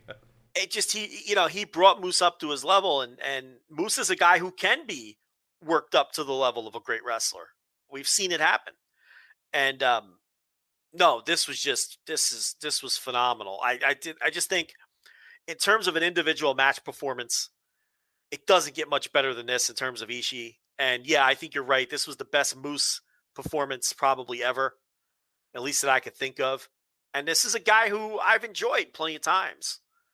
I don't think Moose is a top tier guy, but he's a guy who can step up and have a great match. So yeah, this. I didn't watch this until today because I only watched the back half of the show in real time because it was head-to-head with TripleMania. So when TripleMania ended, I jumped over to the New Japan show, and it was right when the Will Ospreay promo was happening. So I went back today and watched the first half of the show, which is why I hadn't tweeted or talked about this match. So, yeah, it was all of the hype that you're seeing, it definitely meets or exceeds it. It's a match that I think everybody listening should seek out and watch immediately. Yeah, I went 4.5 on it. I've seen 4.5 is where I'm at. Yeah, Sean Seedorf, who did a review, he went 4.25. Grapple, I think 4.14 from them. So universally seems from everybody that I've talked to enjoy it. Yeah, so go out of your way. If you're gonna watch if you're gonna watch, you only have a time for a few matches. We'll give you the ones on this show, but this is 100% one of those that you should check out. He's best as an underdog like this. He's great. He's just great. There's dorks that say he's not good. Yeah, they're idiots. Well, the criticism is that he has the same match every time, and I'm like, okay, him and every other wrestler. Literally every wrestler has ever existed. Yeah. I mean, you have a style. Yeah, you have a style, and you usually work in relative to that style. And I also don't think that's true either, but that's fine. If you don't like that match, okay, but I don't understand why you wouldn't. It's always fucking awesome. Right, they're always good. Yeah, that's like it's. Yeah, if you go to the same restaurant, so say you go to a restaurant, it's always good. You go there a lot. Do you go there and go, this fucking spaghetti's exactly? It's still good, Joe. I hate it. I want something new. I wish they would just give me bad spaghetti once or twice to throw it off the scent a little bit. Like, who fucking cares? It's good. I understand it from the okay, so. If someone was having the same or the similar match every time and I didn't like that particular match or match style, I do get that. But it's hard for me to wrap my head around people not liking this match that he has on because this match is great. Like it's basic pro wrestling. It seems like a style that should work for anybody. That should work for anyone. Yeah. It's an underdog showing fight, and he does it better than almost anyone ever. I mean, who does the Ishii match better than Ishii? I mean, he's so good at that underdog thing where that never say die, you have to kill me dead to beat me. And, the way he sells, the way the little things, the way he like, it's just like, who does it better than, who comes across like an underdog better than he does? That underdog with the you have to kill me fight. I mean, you would think that style is something universal that everyone would love. It's so hard for me to wrap my head around people who don't think Ishii is phenomenal or it's just so I don't Yeah, It's we're hard gonna for have me to do. We're gonna have to do understand. that Ishii deep dive we've talked about doing, and we have some of We're the gonna do it files and stuff. eventually, yeah. We got to do that one to kind of let people know that it's not just like, yes, he over the last 5, 6, 7 years or whatever, which is ridiculous too because he's been doing great matches for like a decade now. And there's still people like, I don't know, it's kind of the same. It's like, okay, all right, but yeah, we got to do that deep dive soon too, just to jump into his entire career and hopefully convince people that. Well, I'm interested to do that because I haven't seen those matches. I've seen like 1 or 2 maybe. We got a list sent to us from Alan Forel from PW Torch, and I'd seen maybe one of those matches. I think I saw one of the Big Mouth Loud matches, but that's pretty much it. So I mean, if I go through those matches and he's just as great as he is now, I mean, you're talking about an all-time great wrestler for sure. I haven't seen a ton of his pre-2010-ish stuff. So, yeah, we will do that eventually. I'm looking forward to it. But yeah, this was great. And that title match against Naito a couple years ago, I think at a New Beginning or something. That is one of my top 10 individual match performances of all time from Ishii in that match. I mean, that had me. I mean, I was. Oh, that's when you were crying, right? When you were talking about it, it's right. It had me on the verge of tears. He was so good. I mean, I'm not trying to be melodramatic. No, that was the one time you were like, I'm actually, yeah. You were describing this match, and I think tearing up as you were describing it. He was so good in that match. I can't put it into words. I think was it the King of Pro Wrestling? Was it an actual title match or a number one contenders match? It was because there's a title match at Wrestling Dontaku 2016 with him and Naito, and then there's a number one contenders match at King of Pro Wrestling 2017. That might be it. Yeah, I think the 2017 one as well. I gotta check my notes. Yeah, but no, I want to say it was a title match. Okay, then it might have been that the Dontaku. Yeah, the Dontaku one, Dontaku 2016. That's it, I think. Yeah, I think that is it, as a matter of fact. Yeah. Yeah, anyway, Ishii's he's good. Ishii is a good wrestler. It's our conclusion there. After this match, we got a bit of a surprise here as Will Ospreay appeared out of nowhere. It says he's medically cleared to compete. It says that the G1 is coming up, but he isn't going to be in it, and he's not going to Japan. He said he is going to stay in America. So he cut a good promo here. Just heel asshole is probably the best way to describe it. Just chicken shit asshole. He starts calling out Shingo Takagi, calling him a fake world champion, holds up the real world champion. So we got the disputed title thing, which I'll ask you in a second what your thoughts are on that. Then he runs down the LA Dojo losers. These guys come out. They start to try to attack him. He runs out of the ring. Those guys stand tall. He runs out of the ring through the crowd. This was awesome. Complete surprise to a ton of people. I thought a tremendous promo by Will. Set up a lot of stuff, and how could you not be excited about Will now back in the mix in America, in the LA Dojo, doing stuff with those guys? I mean, that is going to be awesome to see him travel the country and have a lot of really fun, interesting matchups too. And eventually, when he's ready to go back to Japan, ideally he's going to win all of his matches. He's going to be the claim of being the real world champion. Ishii or Shingo will be the current champion, and then they'll have a match, and it'll be incredible if and when it finally comes. But no, I'm really excited to see what this, what happens with Will. I had expectations of Rev Pro. I had expectations of this. I had no expectation that he's going to come to New Japan of America and just be a regular here. I mean, this opens up so many opportunities. Opens up AEW. Opens up Impact. Opens up, just so many things and so many matches that we haven't seen Will in before. And I am just super excited for what the rest of the year has in store for him. This guy is just such a fucking superstar. I mean, I turn on the show right when he's coming out for this promo. And this is one of the best promos I've heard all year. I mean, he is just so confident and comfortable with this character now. And this promo was just straight up fucking fire. I mean, he was on fire. Yeah, he's throwing stuff at New Japan too. He says, "I asked for months off, and they stripped me of the title." There's some fun stuff in there. It's rooted in reality. It's a storyline rooted in reality, and those are always the best kind. And he was just firing bullets on everybody. The line about Shingo being a pussy, the timing on that was just so great. He's like, "Oh, you guys like Shingo? Pussy!" Yeah. He's just so good. I mean, this guy is he's the total package now. And he's just so comfortable in his own skin with this.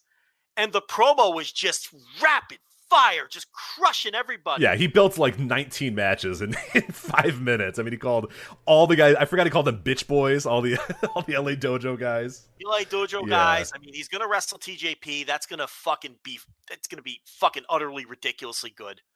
Yeah, he's going to face Fredericks. He's going to face Connors. He's going to face TJP. He's going to face... Yeah, he's going to move on to bigger things after that. Right. And then it's like the promo, though. This promo, I put it on, and by the time this promo is done, I'm into it, Rich. Yeah, I'm clapping. I'm like, this is the first time in months and months and months that I was excited about something in New Japan. Because I have been struggling with, and you have been too. You've been struggling worse than me. I have been struggling with these dry-ass fucking New Japan shows. And it's not their fault. We've been down this road a million times. These dry-ass fucking New Japan shows, they feel dry as a bone. There's no excitement. There's no juice. It's the same 12 guys wrestling each other on every tour. Okay? New Japan Strong was in front of no fans. I like it well enough. But again, dry, no juice. Ospreay goes in there, gives the fucking promo of the year, and I am so fired up, and I'm just thinking to myself, I love New Japan. Right, yeah. I remembered that I loved fucking New Japan. Yeah, that it's got an incredible roster of just great wrestlers, just some of the best wrestlers in the world, and when it's booked well, no company can book as well as they do when it's good. He's improved as a promo for sure. But he still lays an egg now and then. Like every now and then he'll give a promo and you're like, oh, that fucking missed the mark, right? But more often than not now his promos land. And this one was a fucking killer promo. This was so great. It was clear. He laid out all his motivations. He told his story. Plus he's got that weird thing where he's like, it's that great thing where he's the heel. And he kind of has a point, right? It's one of those you want to boo him because he's such a pretentious asshole. Yeah, he's a fucking asshole. But you're like, he's not wrong. He did get stripped of the title, and he did break his neck and break his back to get this company to the top. And they did let Moxley keep his for a year, yeah. and then he's cutting the promo on Moxley. Yeah, and you're like, you're like, I know, you're right. Yeah, that's. And then the dojo guys come out, and he's like, he's laughing them off. Oh, the fucking dojo boys. Oh, here they are. And then he's like, all passive-aggressive towards TJP. Oh, this guy trained with stars like Samoa Joe yes. and Bryan Danielson. Yes, I love that line so much. This was so fucking good. Like, I'm sitting on the edge of my chair now just talking about it. I watched it again today, and I was like, all right, maybe I got caught up in the moment. No, it fucking rocked. A lot of people didn't like it. Oh, they're dorks. And listen, in this case, it's not just the people who are unfair about Will. Okay, there's a lot of people who you're never going to get an honest opinion out of when it comes to Will. We all know why. These are people with fair, legitimate opinions who didn't like it. What I notice is a lot of Europeans didn't like the promo. And what I'm seeing, and Alan had a great thread where he pitched the question to people. And again, these are Alan's followers. These aren't people who are these aren't ultra wokes who are being unfair or anything like that. These are wrestling fans who care about the wrestling, okay? And he pitched it to his followers, and they're calling him something called an Essex boy. I don't know what it is. I don't care. I don't know what it is, and I don't care. Let's see what Urban Dictionary says for Essex boy. I don't know what he's ripping off. I don't care what he's. It's a movie apparently. I don't know. Okay. I guess it's some kind of annoying fuck. I guess it would be the equivalent of like a frat boy in the United States. Okay. Yes. Yeah. Or someone who's a fuck boy or something like that. Kind of what he's going for, yeah. But okay, that's what he's doing. He's a fuck boy. It's great. Yes, he's doing it very well. He's doing it very fucking well. I don't care if he's ripping off Conor McGregor. Okay? Conor McGregor worked. Right. Millions of people buy pay-per-views to watch Conor McGregor get his ass kicked every single time, and he always wins. I mean, for fuck's sake. And the next 6 months later, people buy a bunch of tickets to watch him get his ass kicked again, and then it doesn't. Yeah, so. Muhammad Ali ripped off Freddie Blassie. Everybody in wrestling ripped off Muhammad Ali. Dusty Rhodes ripped off Muhammad Ali. Dusty Rhodes ripped off Superstar Graham, who ripped off Muhammad Ali, and then Hulk Hogan ripped him off. Well, who cares? If it works, it works. I don't care who he's ripping off, who he's emulating. What he's doing now is working for him. This promo was great, and it got me fired up. I mean, this is a classic asshole heel promo where he just ethered everybody. And what's great about it is he actually has a point. He's not entirely wrong about a lot of the things he's saying. But he's such a fucking asshole that you want to see him get his ass handed to him. This guy's on the top of his game. If he comes back healthy, he was already one of the best wrestlers in the world. Now he's the total package. I mean, there's so much to be excited about with this. I don't know. This fired me up. This had me all excited about. This promo reminded me why I love New Japan. Yep. And I can't wait for him to wrestle. Now, the one confusing thing, I'll tell you the most confusing thing about all this. TJP comes out there in a Rams jersey, number 84. Who the fuck was that? I was going to ask you. Have you figured it out? There's no. The most prominent 84 I can think of in recent years is Ernie Conwell from the 99 Super Bowl team. Do you remember tight end Ernie Conwell? Yeah, I regret to inform you that TJP might be a bigger dork than we all thought. Do you know what year he was born? Oh, he's born in 84? Yep. So there's probably no name on the back of that jersey. Or it says Perkins on the back. Rich, I'm a hardcore Rams fan. You know this. Yes. I cannot think of a prominent 84.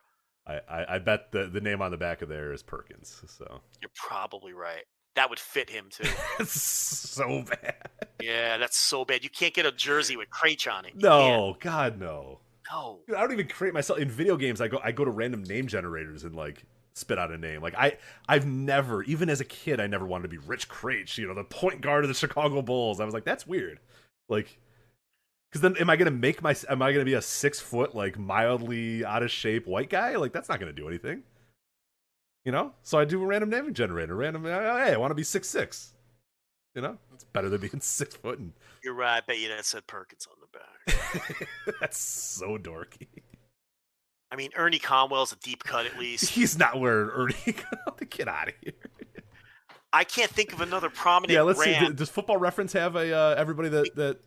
There has to be something like that because remember, this was also the old white. This was the LA. This was an LA Rams. Yeah, which is cool that he bought like a cool old school one. I mean, he is LA through and through. So this wasn't like a St. Louis Rams with the new design. This was an LA Rams jersey, number 84. So, and there have been no recent 84s that would be jersey worthy anyway. The only guy I could think of is Ernie Conwell. So let's see. I got it. I'm here. So let's see. Run off the Rams that have worn number 84. The Rams that have worn number 84, Denario Alexander. No, he was on the team for like 2 years, and he was a backup and a non-entity. Okay. Yeah. Unfortunately, then we got to go to Tamarick Hemingway. He was a fourth string tight end. Yeah, so probably not him. Randy McMichael. Okay, he came to the Rams after a couple good years. It's not a Randy McMichael jersey. There's no way that's a Randy McMichael jersey. And I know who Randy McMichael is, and that's not a Randy McMichael jersey. And Randy McMichael never wore that style uniform. Right. So we have to, like, honestly, because I'm doing LA Rams, it's combining all the old ones. So I'm going to jump all the way, 1992, right? When did they go to St. Louis? 94. 94, okay. But they still wore those jerseys until 2000. Okay, all right. So that cuts out these. Give me the 84s. So give me all of them. Okay. Sean McDonald. Not backup wide receiver, no shot. Yeah, Ernie Conwell, as you mentioned. Ernie Conwell, who I think it has the best chance. Good career, but yeah, I don't know if I'm buying an Ernie Conwell jersey. Nice little player, but I don't think they're making Ernie Conwell throwback jerseys. Right, you know what I mean? Unless you custom make it, and then if you can custom make any Rams player in history, I don't know if Ernie Conwell is on the top of the list. These other guys, I have no idea who these guys are. Troy Drayton. Troy Drayton was a tight end on the team. Actually, Ernie Conwell replaced Troy Drayton as the starting tight end. You would not get a Troy Drayton jersey. Would not happen. Aaron Cox. Aaron Cox was a wide receiver on the team that had Henry Ellard and Flipper Anderson. Okay. So he was like the number 3 receiver. Again, you're not getting that jersey. You're not getting an Aaron Cox jersey. Yeah. And then these other guys, we're starting to get really... Greg Beatty played a year there. Malcolm Moore played a year there. Chuck Scott played a year there. George Farmer played 2 years there. No. Jack Snow? Is it a Jack Snow jersey? Okay, now listen. Jack Snow is undoubtedly the best player to ever wear 84. He's a borderline Hall of Famer. He's the father of JT Snow, the baseball player. Oh, okay. Could it have been a Jack Snow throwback? He would have worn. You know what? What years do you have the years Jack Snow played? The Jack Snow years are 1965 to 1975. You know what? He didn't wear that. He didn't wear that style jersey until the tail end of his career. So it's probably not Jack Snow. Hey, this motherfucker wore a Ernie Conwell jersey. No, it's a Perkins jersey for sure. I guess we could just tweet him. I guess maybe ask him. Did you ask him yet or no? He don't like us anymore. He won't answer. He doesn't like me. He likes you. We're one and the same. Well, maybe. Yeah. Well, just say not going to answer. It's not the one that argues with you about Kobe Bryant. It's the other one. He's not going to answer our account. He's going to tell us to fuck off.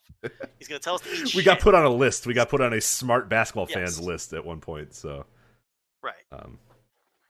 It's I mean, to be fair, he said Kobe Bryant was the reason the Lakers won the title in 2000, and take great umbrage with that, considering Shaquille O'Neal was on the court and we're winding Rich up. averaged 35 and 20 in the finals. But 35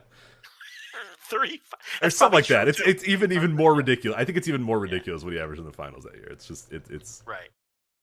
Utterly ridiculous. Which final was that? Was that? I believe that was the 2000 finals. Was that Sixers when Dikembe couldn't? No, that was the 2000 one was against the Pacers. Oh, the Pacer one. When it was clear that Shaq was the best player at that point. Right. Even the Philly one, Shaq was the better player.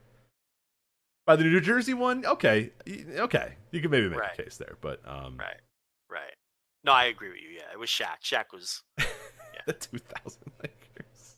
Let me try to find that series. One sec, just to give you an idea. Shaquille O'Neal, he averaged 38 and 16 that series. Kobe averaged 15. So, Shaq was 61% from the field. 38 points a game, 16 rebounds, and 2 blocks. 38 and 16. Yep.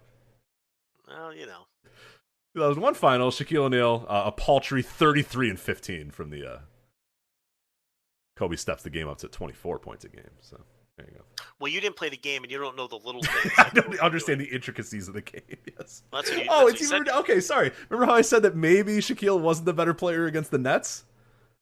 Uh-oh, here we go. 36 and 12. Oh man, that series. Nearly 40 points a game. One player.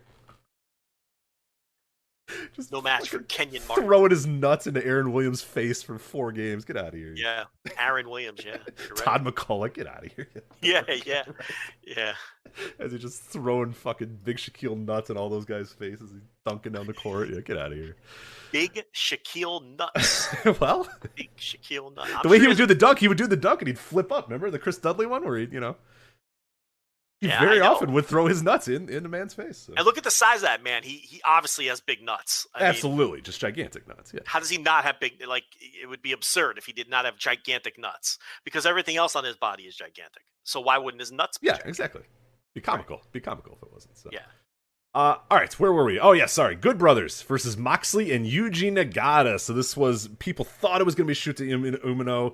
Potentially makes sense to be with Jon Moxley, but nah. It is Blue Justice, Yuji Nagata making his re-debut, I should say, in America here, teaming with Jon Moxley against the Good Brothers. You have anything to note about this match and some stuff that goes on with it? Yeah, so it's supposed to be Shooter Umino. Which makes all the sense in the world, obviously. Right, and he got pulled off the show, and it was not for the visa. It was, it looks like Yuji Nagata made the decision to pull him off the show and then replace him with himself, which had trickle effects on the rest of the card, because it may have been Tom Lawler versus Yuji Nagata in a singles match for that strong title, and then all of those other guys in like an 8-man tag. So it really affected the entire card by pulling Umino off. But we don't know why, but we know the visa wasn't an issue, because he was booked and cleared and ready to go, but they pulled him off the show anyway for unknown reasons. I really think my speculation that he has looked like shit in Rev Pro is the reason they pulled him. I don't think they want to expose him to the masses with the condition, with his physical, the way his body looks right now, and the way he's been wrestling. I don't know that for a fact, but now with this new additional information, I think that's a fair reasoning. I mean, all I would say is, like, look at the other young lions in this company, look at the LA Dojo guys, look at the other guys in this company. I mean, they clearly make a big deal about what your body looks like and how you take care of your body and stuff like that. That's all I'll say. And it has really sucked all the charisma out of him. He looked like like the repackaged Umino when he first got to the UK pre-pandemic, looked like a future star, and he had superstar charisma. and it's just gone. And it's not just me. Like, the people who are going to the shows are saying the same thing. They're like, yeah, we're really disappointed. And he's not getting good reviews from anyone right now, either for his work and his body. He's got like a little beer belly. Like, he put on the pandemic fucking 20, it looks like, he just, and he's not exuding any charisma, and his work hasn't been that great. So I think my personal theory is they didn't want to put him on a high profile show like this, which was going to be on New Japan World in Japan, and American fans were going to watch it on Fight and on New Japan World. I think they're waiting for him to get back into shape and maybe get his mojo back, because I think he's a guy they like and they have high hopes for. So you don't want him to put that impression on people. So that's my personal theory, because it turns out he was in fact supposed to work the show, and they had to change like 3 different matches around as a result. As far as the match itself, anything stand out to you? I thought it was okay, but it's I have no thoughts on this one. Yeah, other than honestly, the fireworks going off in the building made me more distracted than anything. You know why they did that? Do you know? No, I have no clue. Oh, you're gonna love this. So the fireworks start going off during the match, and everyone's like, "Oh, there must be another event happening, like in the Coliseum." Yeah. You know what I mean? But no, what it was is they had Ospreay pose with the belt over his head, and they took pictures of him with fireworks going on. What? Yes, if you go to his Twitter page, you'll see like he has some cocky tweet like, New Japan celebrating my big return. So they did a firework gimmick for him so he can pose in front of the fireworks with the belt with this shit-eating grin on his face. That's awesome. Yeah. And it just fits again. It's perfect. Yeah. Over the top, fucking real world champion gimmick, which I guess we didn't talk about, but I think it's a good idea for the time being, since he can't be in Japan, and it fits what he's doing. So yeah, that's what the fireworks were, which is funny. That's incredible. That's awesome. I see it. Yeah, I'm back, babe. Yeah. They just set up fireworks in the back. With the standing there with the belt over his head, right? Yeah, in front of the LA Coliseum. That's awesome. Hell yeah, that's so good. Fucking great, that's so good. I love it. Yeah. He's got the best look on his face. Like, you could buy that, like, this guy's such a fucking asshole that he bought these fireworks, or he's like, hey, set those fireworks off. And they're like, no, there's a match going on. And he's so full of himself, he had his own fireworks celebration. Yeah. Like, that's the idea. No, and he replied to the I'm back, babe tweet by saying, I also set the fireworks off during the tag match. Yes. Which is great. And that, you know what? Honestly, great story, because now Mox can say, fuck you, you asshole. You know what I mean? Like, I'm trying to have a tag match with a legend like Yuji Nagata, and you're in the back throwing fireworks off in the background so you can pose on Twitter. Oh. It's so good. This is so good. Like, Get into it, Joe. Get into it. I love it. He fit into, like, any territory with this character. Oh, yeah. It's so good. But no, this match was basically just a setup for the post-match angle with Guerrillas of Destiny. So they're going to do Guerrillas of Destiny versus Good Brothers. If you would have asked me without thinking about it, I would have told you that these two teams have wrestled 100 times. Rich, you know how many times these two teams have wrestled? 0. 0 times. Yeah. Doesn't it feel like they've wrestled 1,000,000 times? And then when you I know. When they came out, I was like, no, not again. That's impossible. We're not Mandela effect. Something changed in the space-time continuum. Fresh match. There's no way.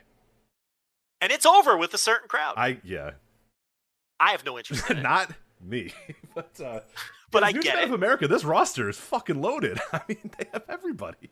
I'm telling you, when the pandemic subsides on both shores, and New Japan is able to combine these rosters and have hot crowds, it's back, baby. Like, I'm down on it now because of the atmosphere, but they're well positioned. They're developing talent during this pandemic. Yeah. And finding new people, and they're and really opening up the relationship too with other companies as well. Opening it up with Ring of Honor, which obviously they always had, but keeping that open. Opening it up with Impact. Opening it up with AEW. I mean, that is just going to be. It's so useful to develop guys, to get fresh matchups, to do fun stuff, and then when the pandemic's done, you can bring everybody back. Then maybe you close off the doors a little bit. Maybe you'll become a little bit more secure to yourself. But right now, there's no point if. Guys need to work places. Guys need work. Guys need new matchups. Guys need fun matchups. We need interesting things to get us through here. So this stuff is awesome, and I'm so glad that New Japan has been open to it. So look, it was icy at first for good reason. The relationship between New Japan and AEW, but this is best for everyone. This is just best for everyone, and it's better that cooler heads prevailed, and they both sides realized, hey, look, this will benefit everybody. And it has benefited. And it's only going to grow from there. Every wrestler on this show was cutting promos and talking about AEW. Yeah. Will Ospreay brought up AEW. Tanahashi Jay did. White brought up AEW. Tanahashi brought up AEW. I mean, this is how can you not be excited about this? Shit's happening, Rich. I know. I can't. Will. I mean, there's so many different things you can do with Will. I mean, there's so many things you can do with Jay. There's so many different things you can do with Tanahashi. It's awesome. I mean, fucking A, we got to get Will Omega at some point. I mean, I would hope so. Motherfucker. Let's keep Ishii here too. You know what I mean? Don't let him leave. Shit, he's over more here. Yeah, I agree. He's a bigger star here than he is there. So, and then I mean, G1 will be Chase Owens versus Jado, but whatever. I think Ishii did work the strong tapings. Okay, good.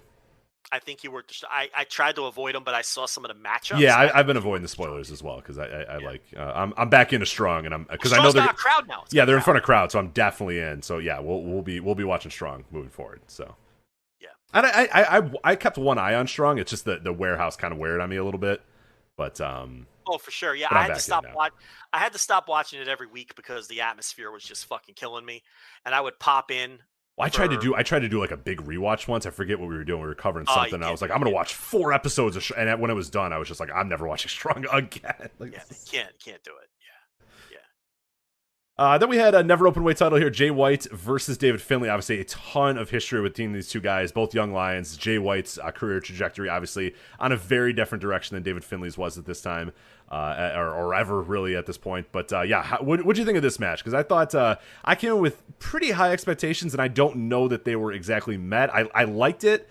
I thought I was going to like it a lot more than I did, and I don't know. What were your thoughts on it? Finlay got to go. Average ass match. Yeah, right. Like crowd turned on Finlay. They just had no interest in Finlay winning this match or even being in. Yeah, they just started booing him halfway through the match. They just started booing him. He'd go on offense and they would boo. Yeah. I mean, Finlay and Juice got to go. They need a change of scenery. They have to go. And I know Joel from the Super J-Cast was saying that Finlay did an interview on Wrestling Observer Radio with Meltzer. I think Meltzer and Alvarez. Because I haven't listened to it. And he openly talked about his desires to go to WWE, and he thinks that may have contributed to the reaction he got, because you would think that fans that go to a show like this, a lot of them would be insider fans that read. Yeah. And Kevin Kelly addressed it too. Did you listen on English commentary or Japanese?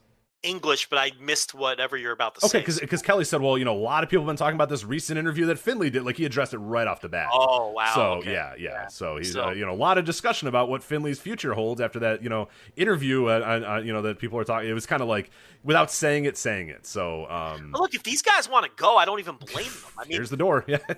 They probably understand that. No, and like we said, they're developing so many other guys that there's just no need for a Juice Robinson or a David Finlay right now. You don't think that Carl Fredericks, Alex Coughlin, who is also not a young lion anymore, he's the Mad Rhino or whatever the fuck he is now. I mean, you don't think those two guys are ready to step into whatever spot they were in, and Clark Connors is coming, and Ren Narita's coming, and Yuya Uemura is here now, and you sign a Fred Yehi, and you sign a Chris Dickinson, and you bring in a Tom Lawler. Like, yeah, they're passed up by all those guys that I just mentioned. All those guys.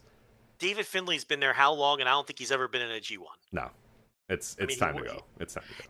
He's never doing anything more than winning the tag titles. And Juice isn't doing anything more than winning like the US. Yeah, it resurrected Juice's career, and he'll always have that, but listen, it was a great career move, and it was the right career move, and he did great things. It's time to leave the fucking territory. That's okay. We talk about it with WWE all the time. People stay places way too long these days. And a lot of that is there's less places to go, so I kind of get it. But when you wear out that welcome and there's nothing left to do, just fucking move on. Yeah. It is time for these guys, especially Finlay, to just fucking move on.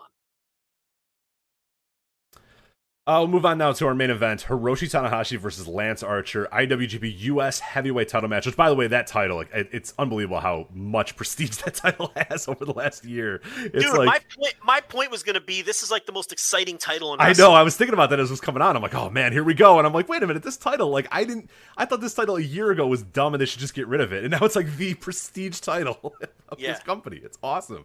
It's on AEW. Everyone's fighting for it. Moxley wants it. Jay White wants it. Tanahashi wants it. Lance Archer wants it. Moxley wants it. It's just like, man, like, His title's so cool. But this match, oh my God, can we talk about this match? Tanahashi and Lance Archer, one for the ages here. Just a throwback to like a 2014 G1 match.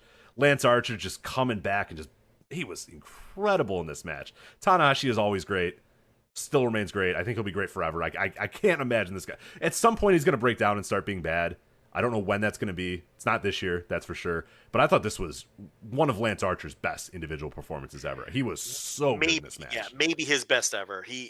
The way he controlled the ring, the way he controlled the pace, and the way he controlled the fans was just God tier great. I mean, he was so great in this match. I wanted to say this match reminded me, and I couldn't figure out the exact terminology, but this was, and I hate to use this because this is one that, like Brian Alvarez uses all the time, but this was just like two professional wrestlers going out there and having a great pro wrestling match. You know what I mean?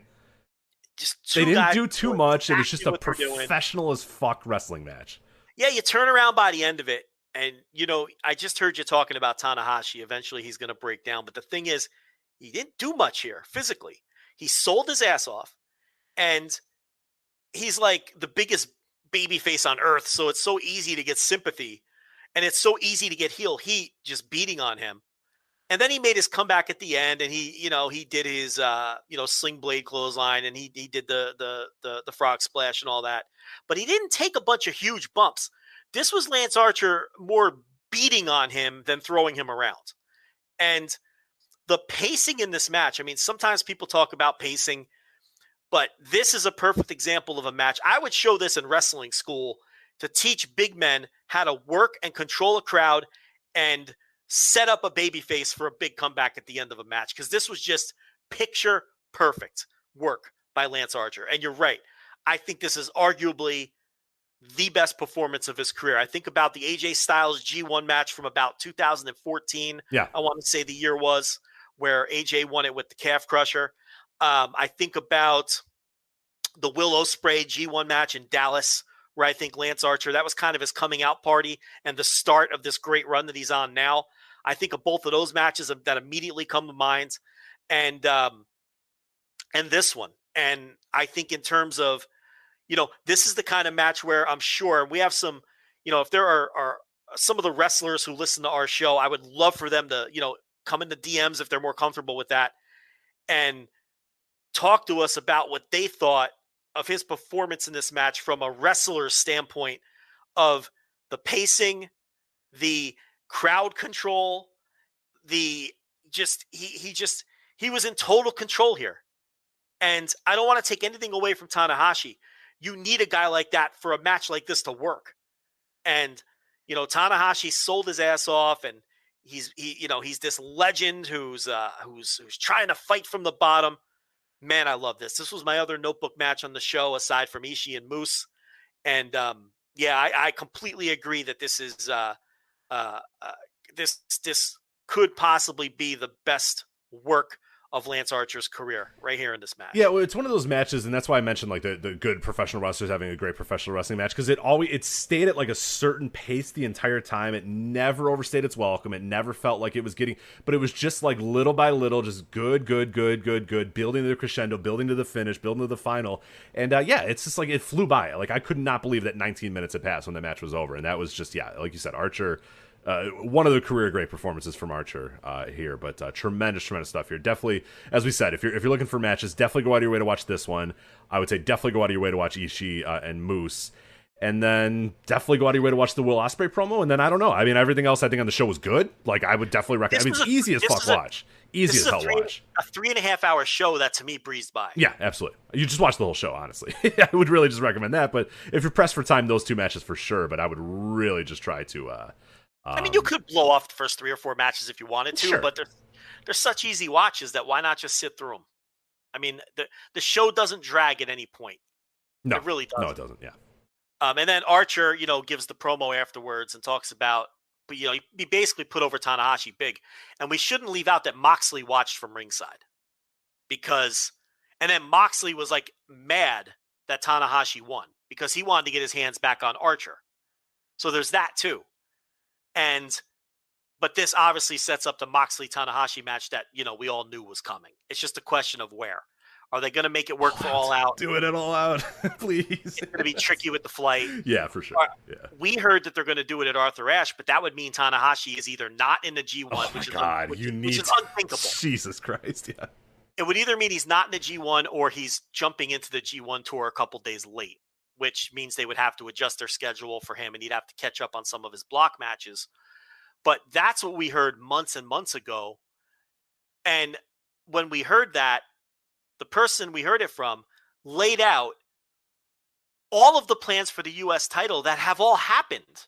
You see what I'm saying? Like, everything they said was going to happen with the U.S. title. This was before Moxley lost it. And they told us exactly the path of the title, and they've been right every step of the way. And the last part of this story was supposed to be Moxley Tanahashi at Arthur Ashe. I just don't think it makes sense because it conflicts with the G1. But who the fuck knows? But now we know that match is going to happen. We just don't know when or where. So, great match. Great stuff with Moxley at ringside. What'd you think of Drama King doing commentary? First of all, Kozlov has to go. Oh, he's so bad. He is so bad. And there was one part where Kevin Kelly was going through something. I noted this too. So Kevin Kelly's going through some diatribe where he's, describing this match. And Kozlov goes, "Hey, Kelly."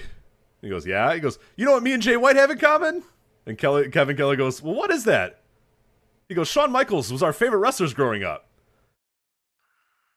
And then Kelly gives him a second and goes, "Thanks, Alex," and then moves on and just goes back to what he's talking about. You can tell that Kelly is just he's like tolerating. He's like, "Come on, man. You got to bring something to the table here. You got to do something." Yeah, Kozlov, nice guy, I'm sure, but he's got to go. I thought Drama King Matt was good. I think he did his information. He got his information. He did his research. The voice is it feels like it's a little put on. I think that's just his voice. I think it is too, but it just I don't know. He's just a drama kid, and that's his fucking. Yeah, it is. It is. You're right about one thing about him is he works hard to put the stories over, and he absolutely did his homework. He did a ton of homework and a ton of research, and that I will always give people credit for that. I will always respect that. If you come to the table, not Lanny Poffo style, come to the table with some research and understanding what's going on in front of you, and he acted like he had been doing New Japan for years. He knew all the stories, knew all the backgrounds, knew all that sort of stuff. So. No, I didn't mind him. I don't know if I loved him, but I think, if we're talking improvement over Kozlov, a 10,000 time improvement over Alex Kozlov. Oh, Lenny Poffo, yeah. Ishii. I like when he said, Ishii, he's the champion of the British, because he was the Rev Pro champion. Yes, ask in question form, by the way, in case you're wondering. Champion of the British? Yeah. And he kept talking about the trinkets he was bringing home to his grandkids. Lanny. No one cares. Right. So you went to Japan and bought some stuff. Cool. Nobody gives a shit about the trinkets you're bringing home to your grandkids. Or at least just mention it once. But Kozlov, he was talking about Fred Rosser and Rocky Romero potentially being a tag team. Did you hear that where he said? I don't think so, no. He goes, I have some tag team names for them. And Kevin's like, all right, well, let's hear them. Right. And he's like, Mr. No Days Off and Mr. One Day Off. And just crickets, right? They just leave him to die. And Kelly's like, "Well, do you have another one?" Like, right, okay, what's next? Yeah. That one fucking stinks, right? And he goes, "Yes, one more. How about the Black Tigers?" Crickets from both guys again. Like he worked on this material. Yeah. And then Kelly's just like, "All right, well, we've got some action here." Nevertheless, yeah. It's just terrible. And I don't even know if it's bad on purpose or if he's just. No, I there was a time where I thought it was bad on purpose. Like I was watching a New Japan Strong and I was like, oh, he's bad on purpose. And then I quickly realized, wait a minute, no, he's just bad. So I think Kelly with the drama guy would have been all right. Yeah. I think they would have been fine, And Drama King Matt, I think he's going to wrestle some Strong coming up. Yeah, I'd rather he just do commentary, but that's fine. whatever. Yeah, I don't need him in the ring. Right. I don't need him in the ring. What if they bring Simon Gotch back and they do the fucking the Vaudevillains? You want the Vaudevillains back? Yeah, they do some Vaudevillains. I like the Vaudevillains. No, that's fine. I'll defend the Vaudevillains. They were solid, man. Back when NXT made sense. Yeah, Vaudevillains versus Enzo and Cass. That was great back and forth between those guys. Hey. Pump the brakes. Top indie draw Enzo though, right? Yeah, that casket. He lost the casket match to Waller. We got to talk about that. So, we're running out of time here, but we got to talk about the fact that out of nowhere, of course, NEW books Jerry Lawler versus Enzo. Right. And then a day before the show, they say, breaking news, Enzo versus Jerry Lawler is now a casket match. What? Yeah. I'm sure. Is that available? Can you watch that anywhere yet? I don't know. You usually can't. I want to watch that for sure. I'm sure it drew 1,000 plus. I'm sure it did. Yeah. NEW. Yeah. Nobody ever gives them any credit. No. But... Yeah. Never any credit at all. All we have left is TripleMania. I think we're going to get it in. Yeah. All right. So sorry to Glory by Honor from Ring of Honor and Impact Wrestling Emergence, but that's fine. Glory by Honor, Sean Cedar, VoicesWrestling.com. Great preview about all that going on. Obviously, a very tough weekend to run a double shot here on Friday against Rampage and then Saturday against SummerSlam. So that might be an issue. And then Impact's got one of their dumb pseudo Impact Plus pay-per-view things, but that's fine. TripleMania. Let's talk about it. So I did not see, I only saw a bit. I ran out of time here. So I watched the Triple Threat AAA World Tag Team title match. I saw the Mega title match and I saw the Mask versus Hair. What did you see from TripleMania? I saw everything from the Battle Royal on. I didn't see the Marvel match. Okay, I had missed the Marvel match as well. But apparently it was Vikingo, Lady Marvia, Octagon Jr., Sexy Star, Brian Cage, and Taurus were in the... So I didn't see it. I can't comment on it. Yeah. Did you watch the Cibernetico, the Battle Royal? Yeah, I did. That's where I jumped in. How'd that go? Way too long. Way too long. I mean, and then the post-match stuff was almost as long as the match. I mean, this felt like as one long segment, it never ended. But, and as you predicted, Nino Hamburguesa. Yeah. Mr. Iguana won, which was the right winner because it's like a feel-good moment, because Mr. Iguana rules. And then because they rolled out a new heel unit that came in and destroyed him, he was the perfect guy for the heels to beat up. Because, he's this happy-go-lucky, over-with-the-crowd babyface. So good booking from that perspective. The right guy won if you were going to have a new heel unit debut and beat the shit out of the guy who won. So we don't get to say this often about AAA, but very well booked. Very well booked here. So that was the story there, and Iguana took the beat down from NGD, and I think that's what they're calling them. And La Empresa, she also fucking joined them. So we've got another big faction here coming into another heel faction in AAA. That was basically the gist of it. I did not watch the women's match. It was a Deonna Purrazzo versus Fabi Apache. This was for the AAA women's title and the Impact women's title. Title for title here, and it looks like Deonna Purrazzo wins both titles. So how was this? I didn't like it. I thought it stunk. I've seen that from a lot of people, and I'm kind of surprised. So why did it stink? I didn't think they had good chemistry. I just didn't like the match at all. I thought it was an actively bad match. It's gotten, I think, on Cage Match. Let me double check what it is. It is not. It's like sub 2 on Cage Match or something like that. Yeah. It is really bad. Well, that lines up with Yeah, let me get the exact number here. 3.02, so not under 2, but 3.02, which is very low. I mean, that's bad. Yeah. Oh, Cage Match 3. Oh, yeah, that's awful. Cage Match 3. Yeah, God only knows what Grapple. It's probably a fucking 1. They hit everything. So I was thinking Grapple, but Grapple no, a 3 on Cage Match is a 1.5 star match. Yeah. So no, yeah, that lines up. It was not good. It was a bad match. They just didn't have good chemistry, and Purrazzo won, which means we'll be seeing more of her, which is kind of cool, I guess. But I have no interest in seeing these two wrestle again, and that's probably what the next match will be. So I jumped in for this triple threat match here, or through a tag team title match here. Lucha Brothers, Phoenix and Pentagon, defending the AAA World Titles against Brian Cage, who was the mystery partner for Taurus. So Brian Cage doing double duty, Taurus doing double duty as well, and they faced Vikingo and Laredo Kid as well. This went 14 minutes and 29 seconds. I'm not a guy who thinks that too much shit in a match is bad, but this match really tested my limit for shit happening in a match. It was just guys doing shit, man. It was I like it because I like all these guys, but man, it tested my limit for guys doing shit. Yeah, I thought I was gonna have the hot take here. I thought this was just sensory overload. It was too much, man. Just every second is just a guy doing a flip, a guy doing this, a guy. It was a little too much for me. It was just, I appreciated the effort that all these men put forth, but not for me. This was just a little too much. Yeah, I mean, I didn't hate it or anything, but you know, a lot of people loved it, and I don't know. This was just.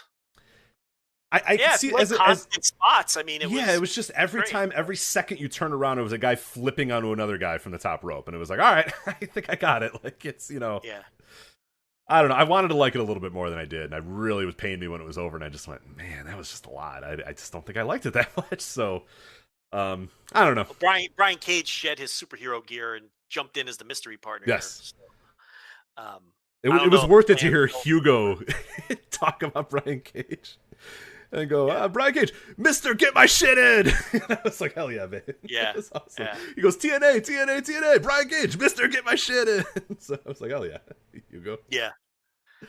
Wow. I did not watch the next match here. I skipped over this one to get to the final two matches as I was running low for time. So let me know all about La Empresa versus Team AAA. It was what you see on paper. Puma King, Sam Adonis, Chessman, Murder Clown, Pagano. Yeah. Yeah, just a lot of fucking plunder and violence, and you know, just a crazy, wild spectacle sort of match. And yeah, it's exactly what you would think it would be. Worth watching though, you think? Nah, on this show, I would recommend probably the three-way tag, because I think most people liked it better than we did and really loved it. And I didn't hate it. I just thought it was a little too much. So I'd recommend that, Omega Andrade, because of who's involved. And I would recommend Psycho Clown, of course. Those are the three I would recommend. I wouldn't recommend this match for someone who's just bouncing around.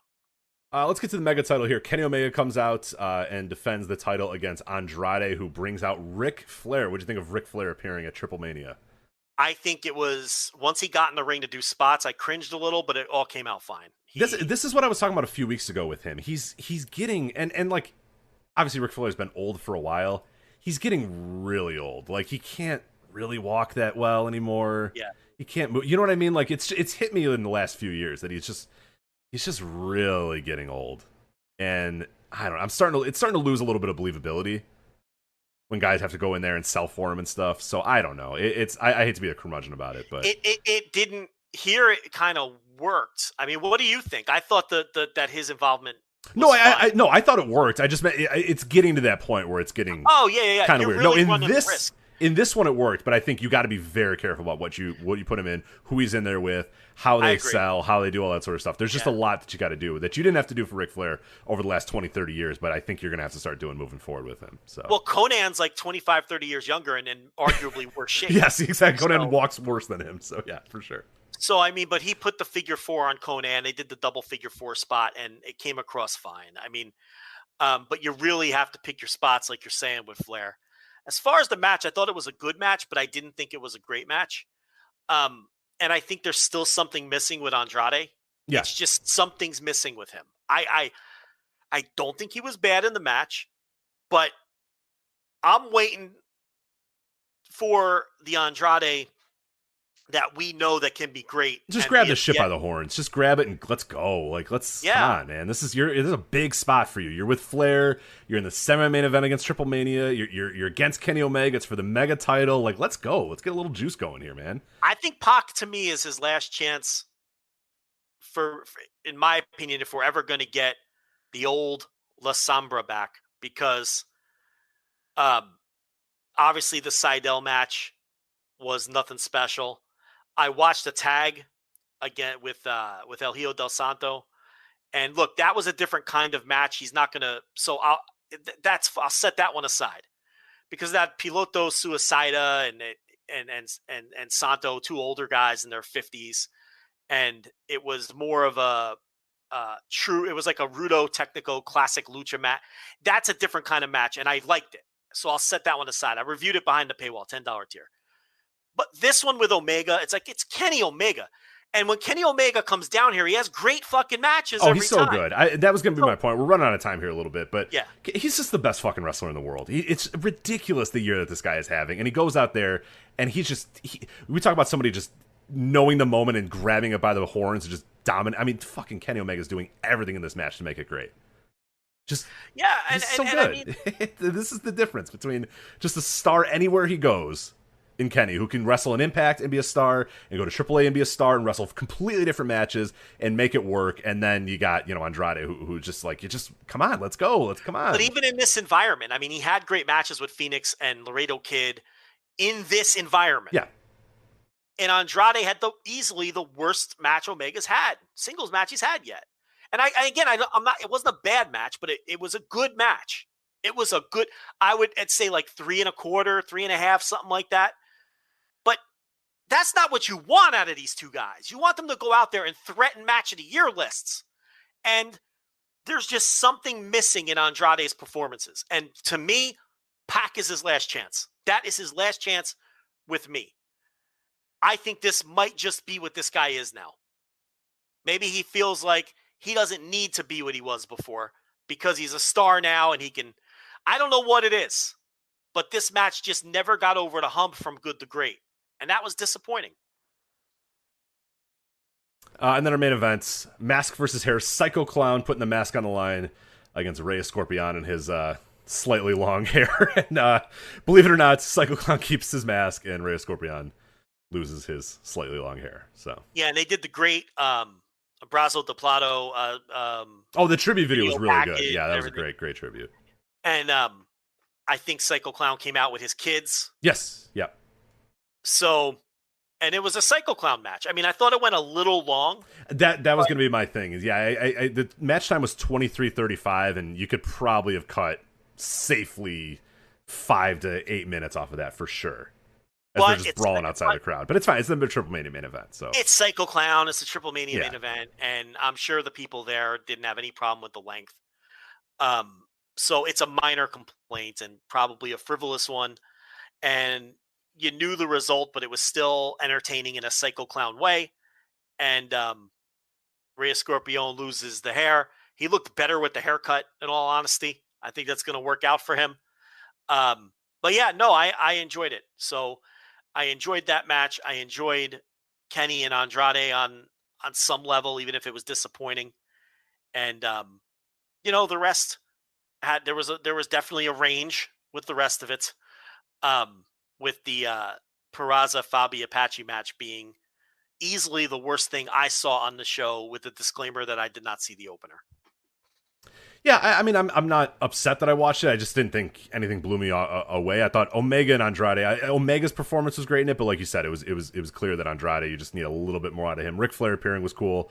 The three-way, a lot of stuff happened, but I don't know that I really loved it. And then the mask versus hair, not a match that I'm always going to love, but it's one of those ones you kind of have to watch, and you kind of have to understand that the crowd that it's made for probably fucking adored it, and they absolutely did. They were going nuts the entire time, so definitely worked for them. So a decent show from what I saw, but yeah. That's with TripleMania. We have a great review up at voiceswrestling.com as well. Ricardo and Griffin did a very good job there. So if you want to read more extensive thoughts about TripleMania, voicesofwrestling.com for that. But that is it for us. So that we will come back next week. We'll have a lot to talk about, obviously, next week. We'll see what happens with Rampage. As we said, we're not going to do a live instant reaction, but potentially a post-show reaction from me.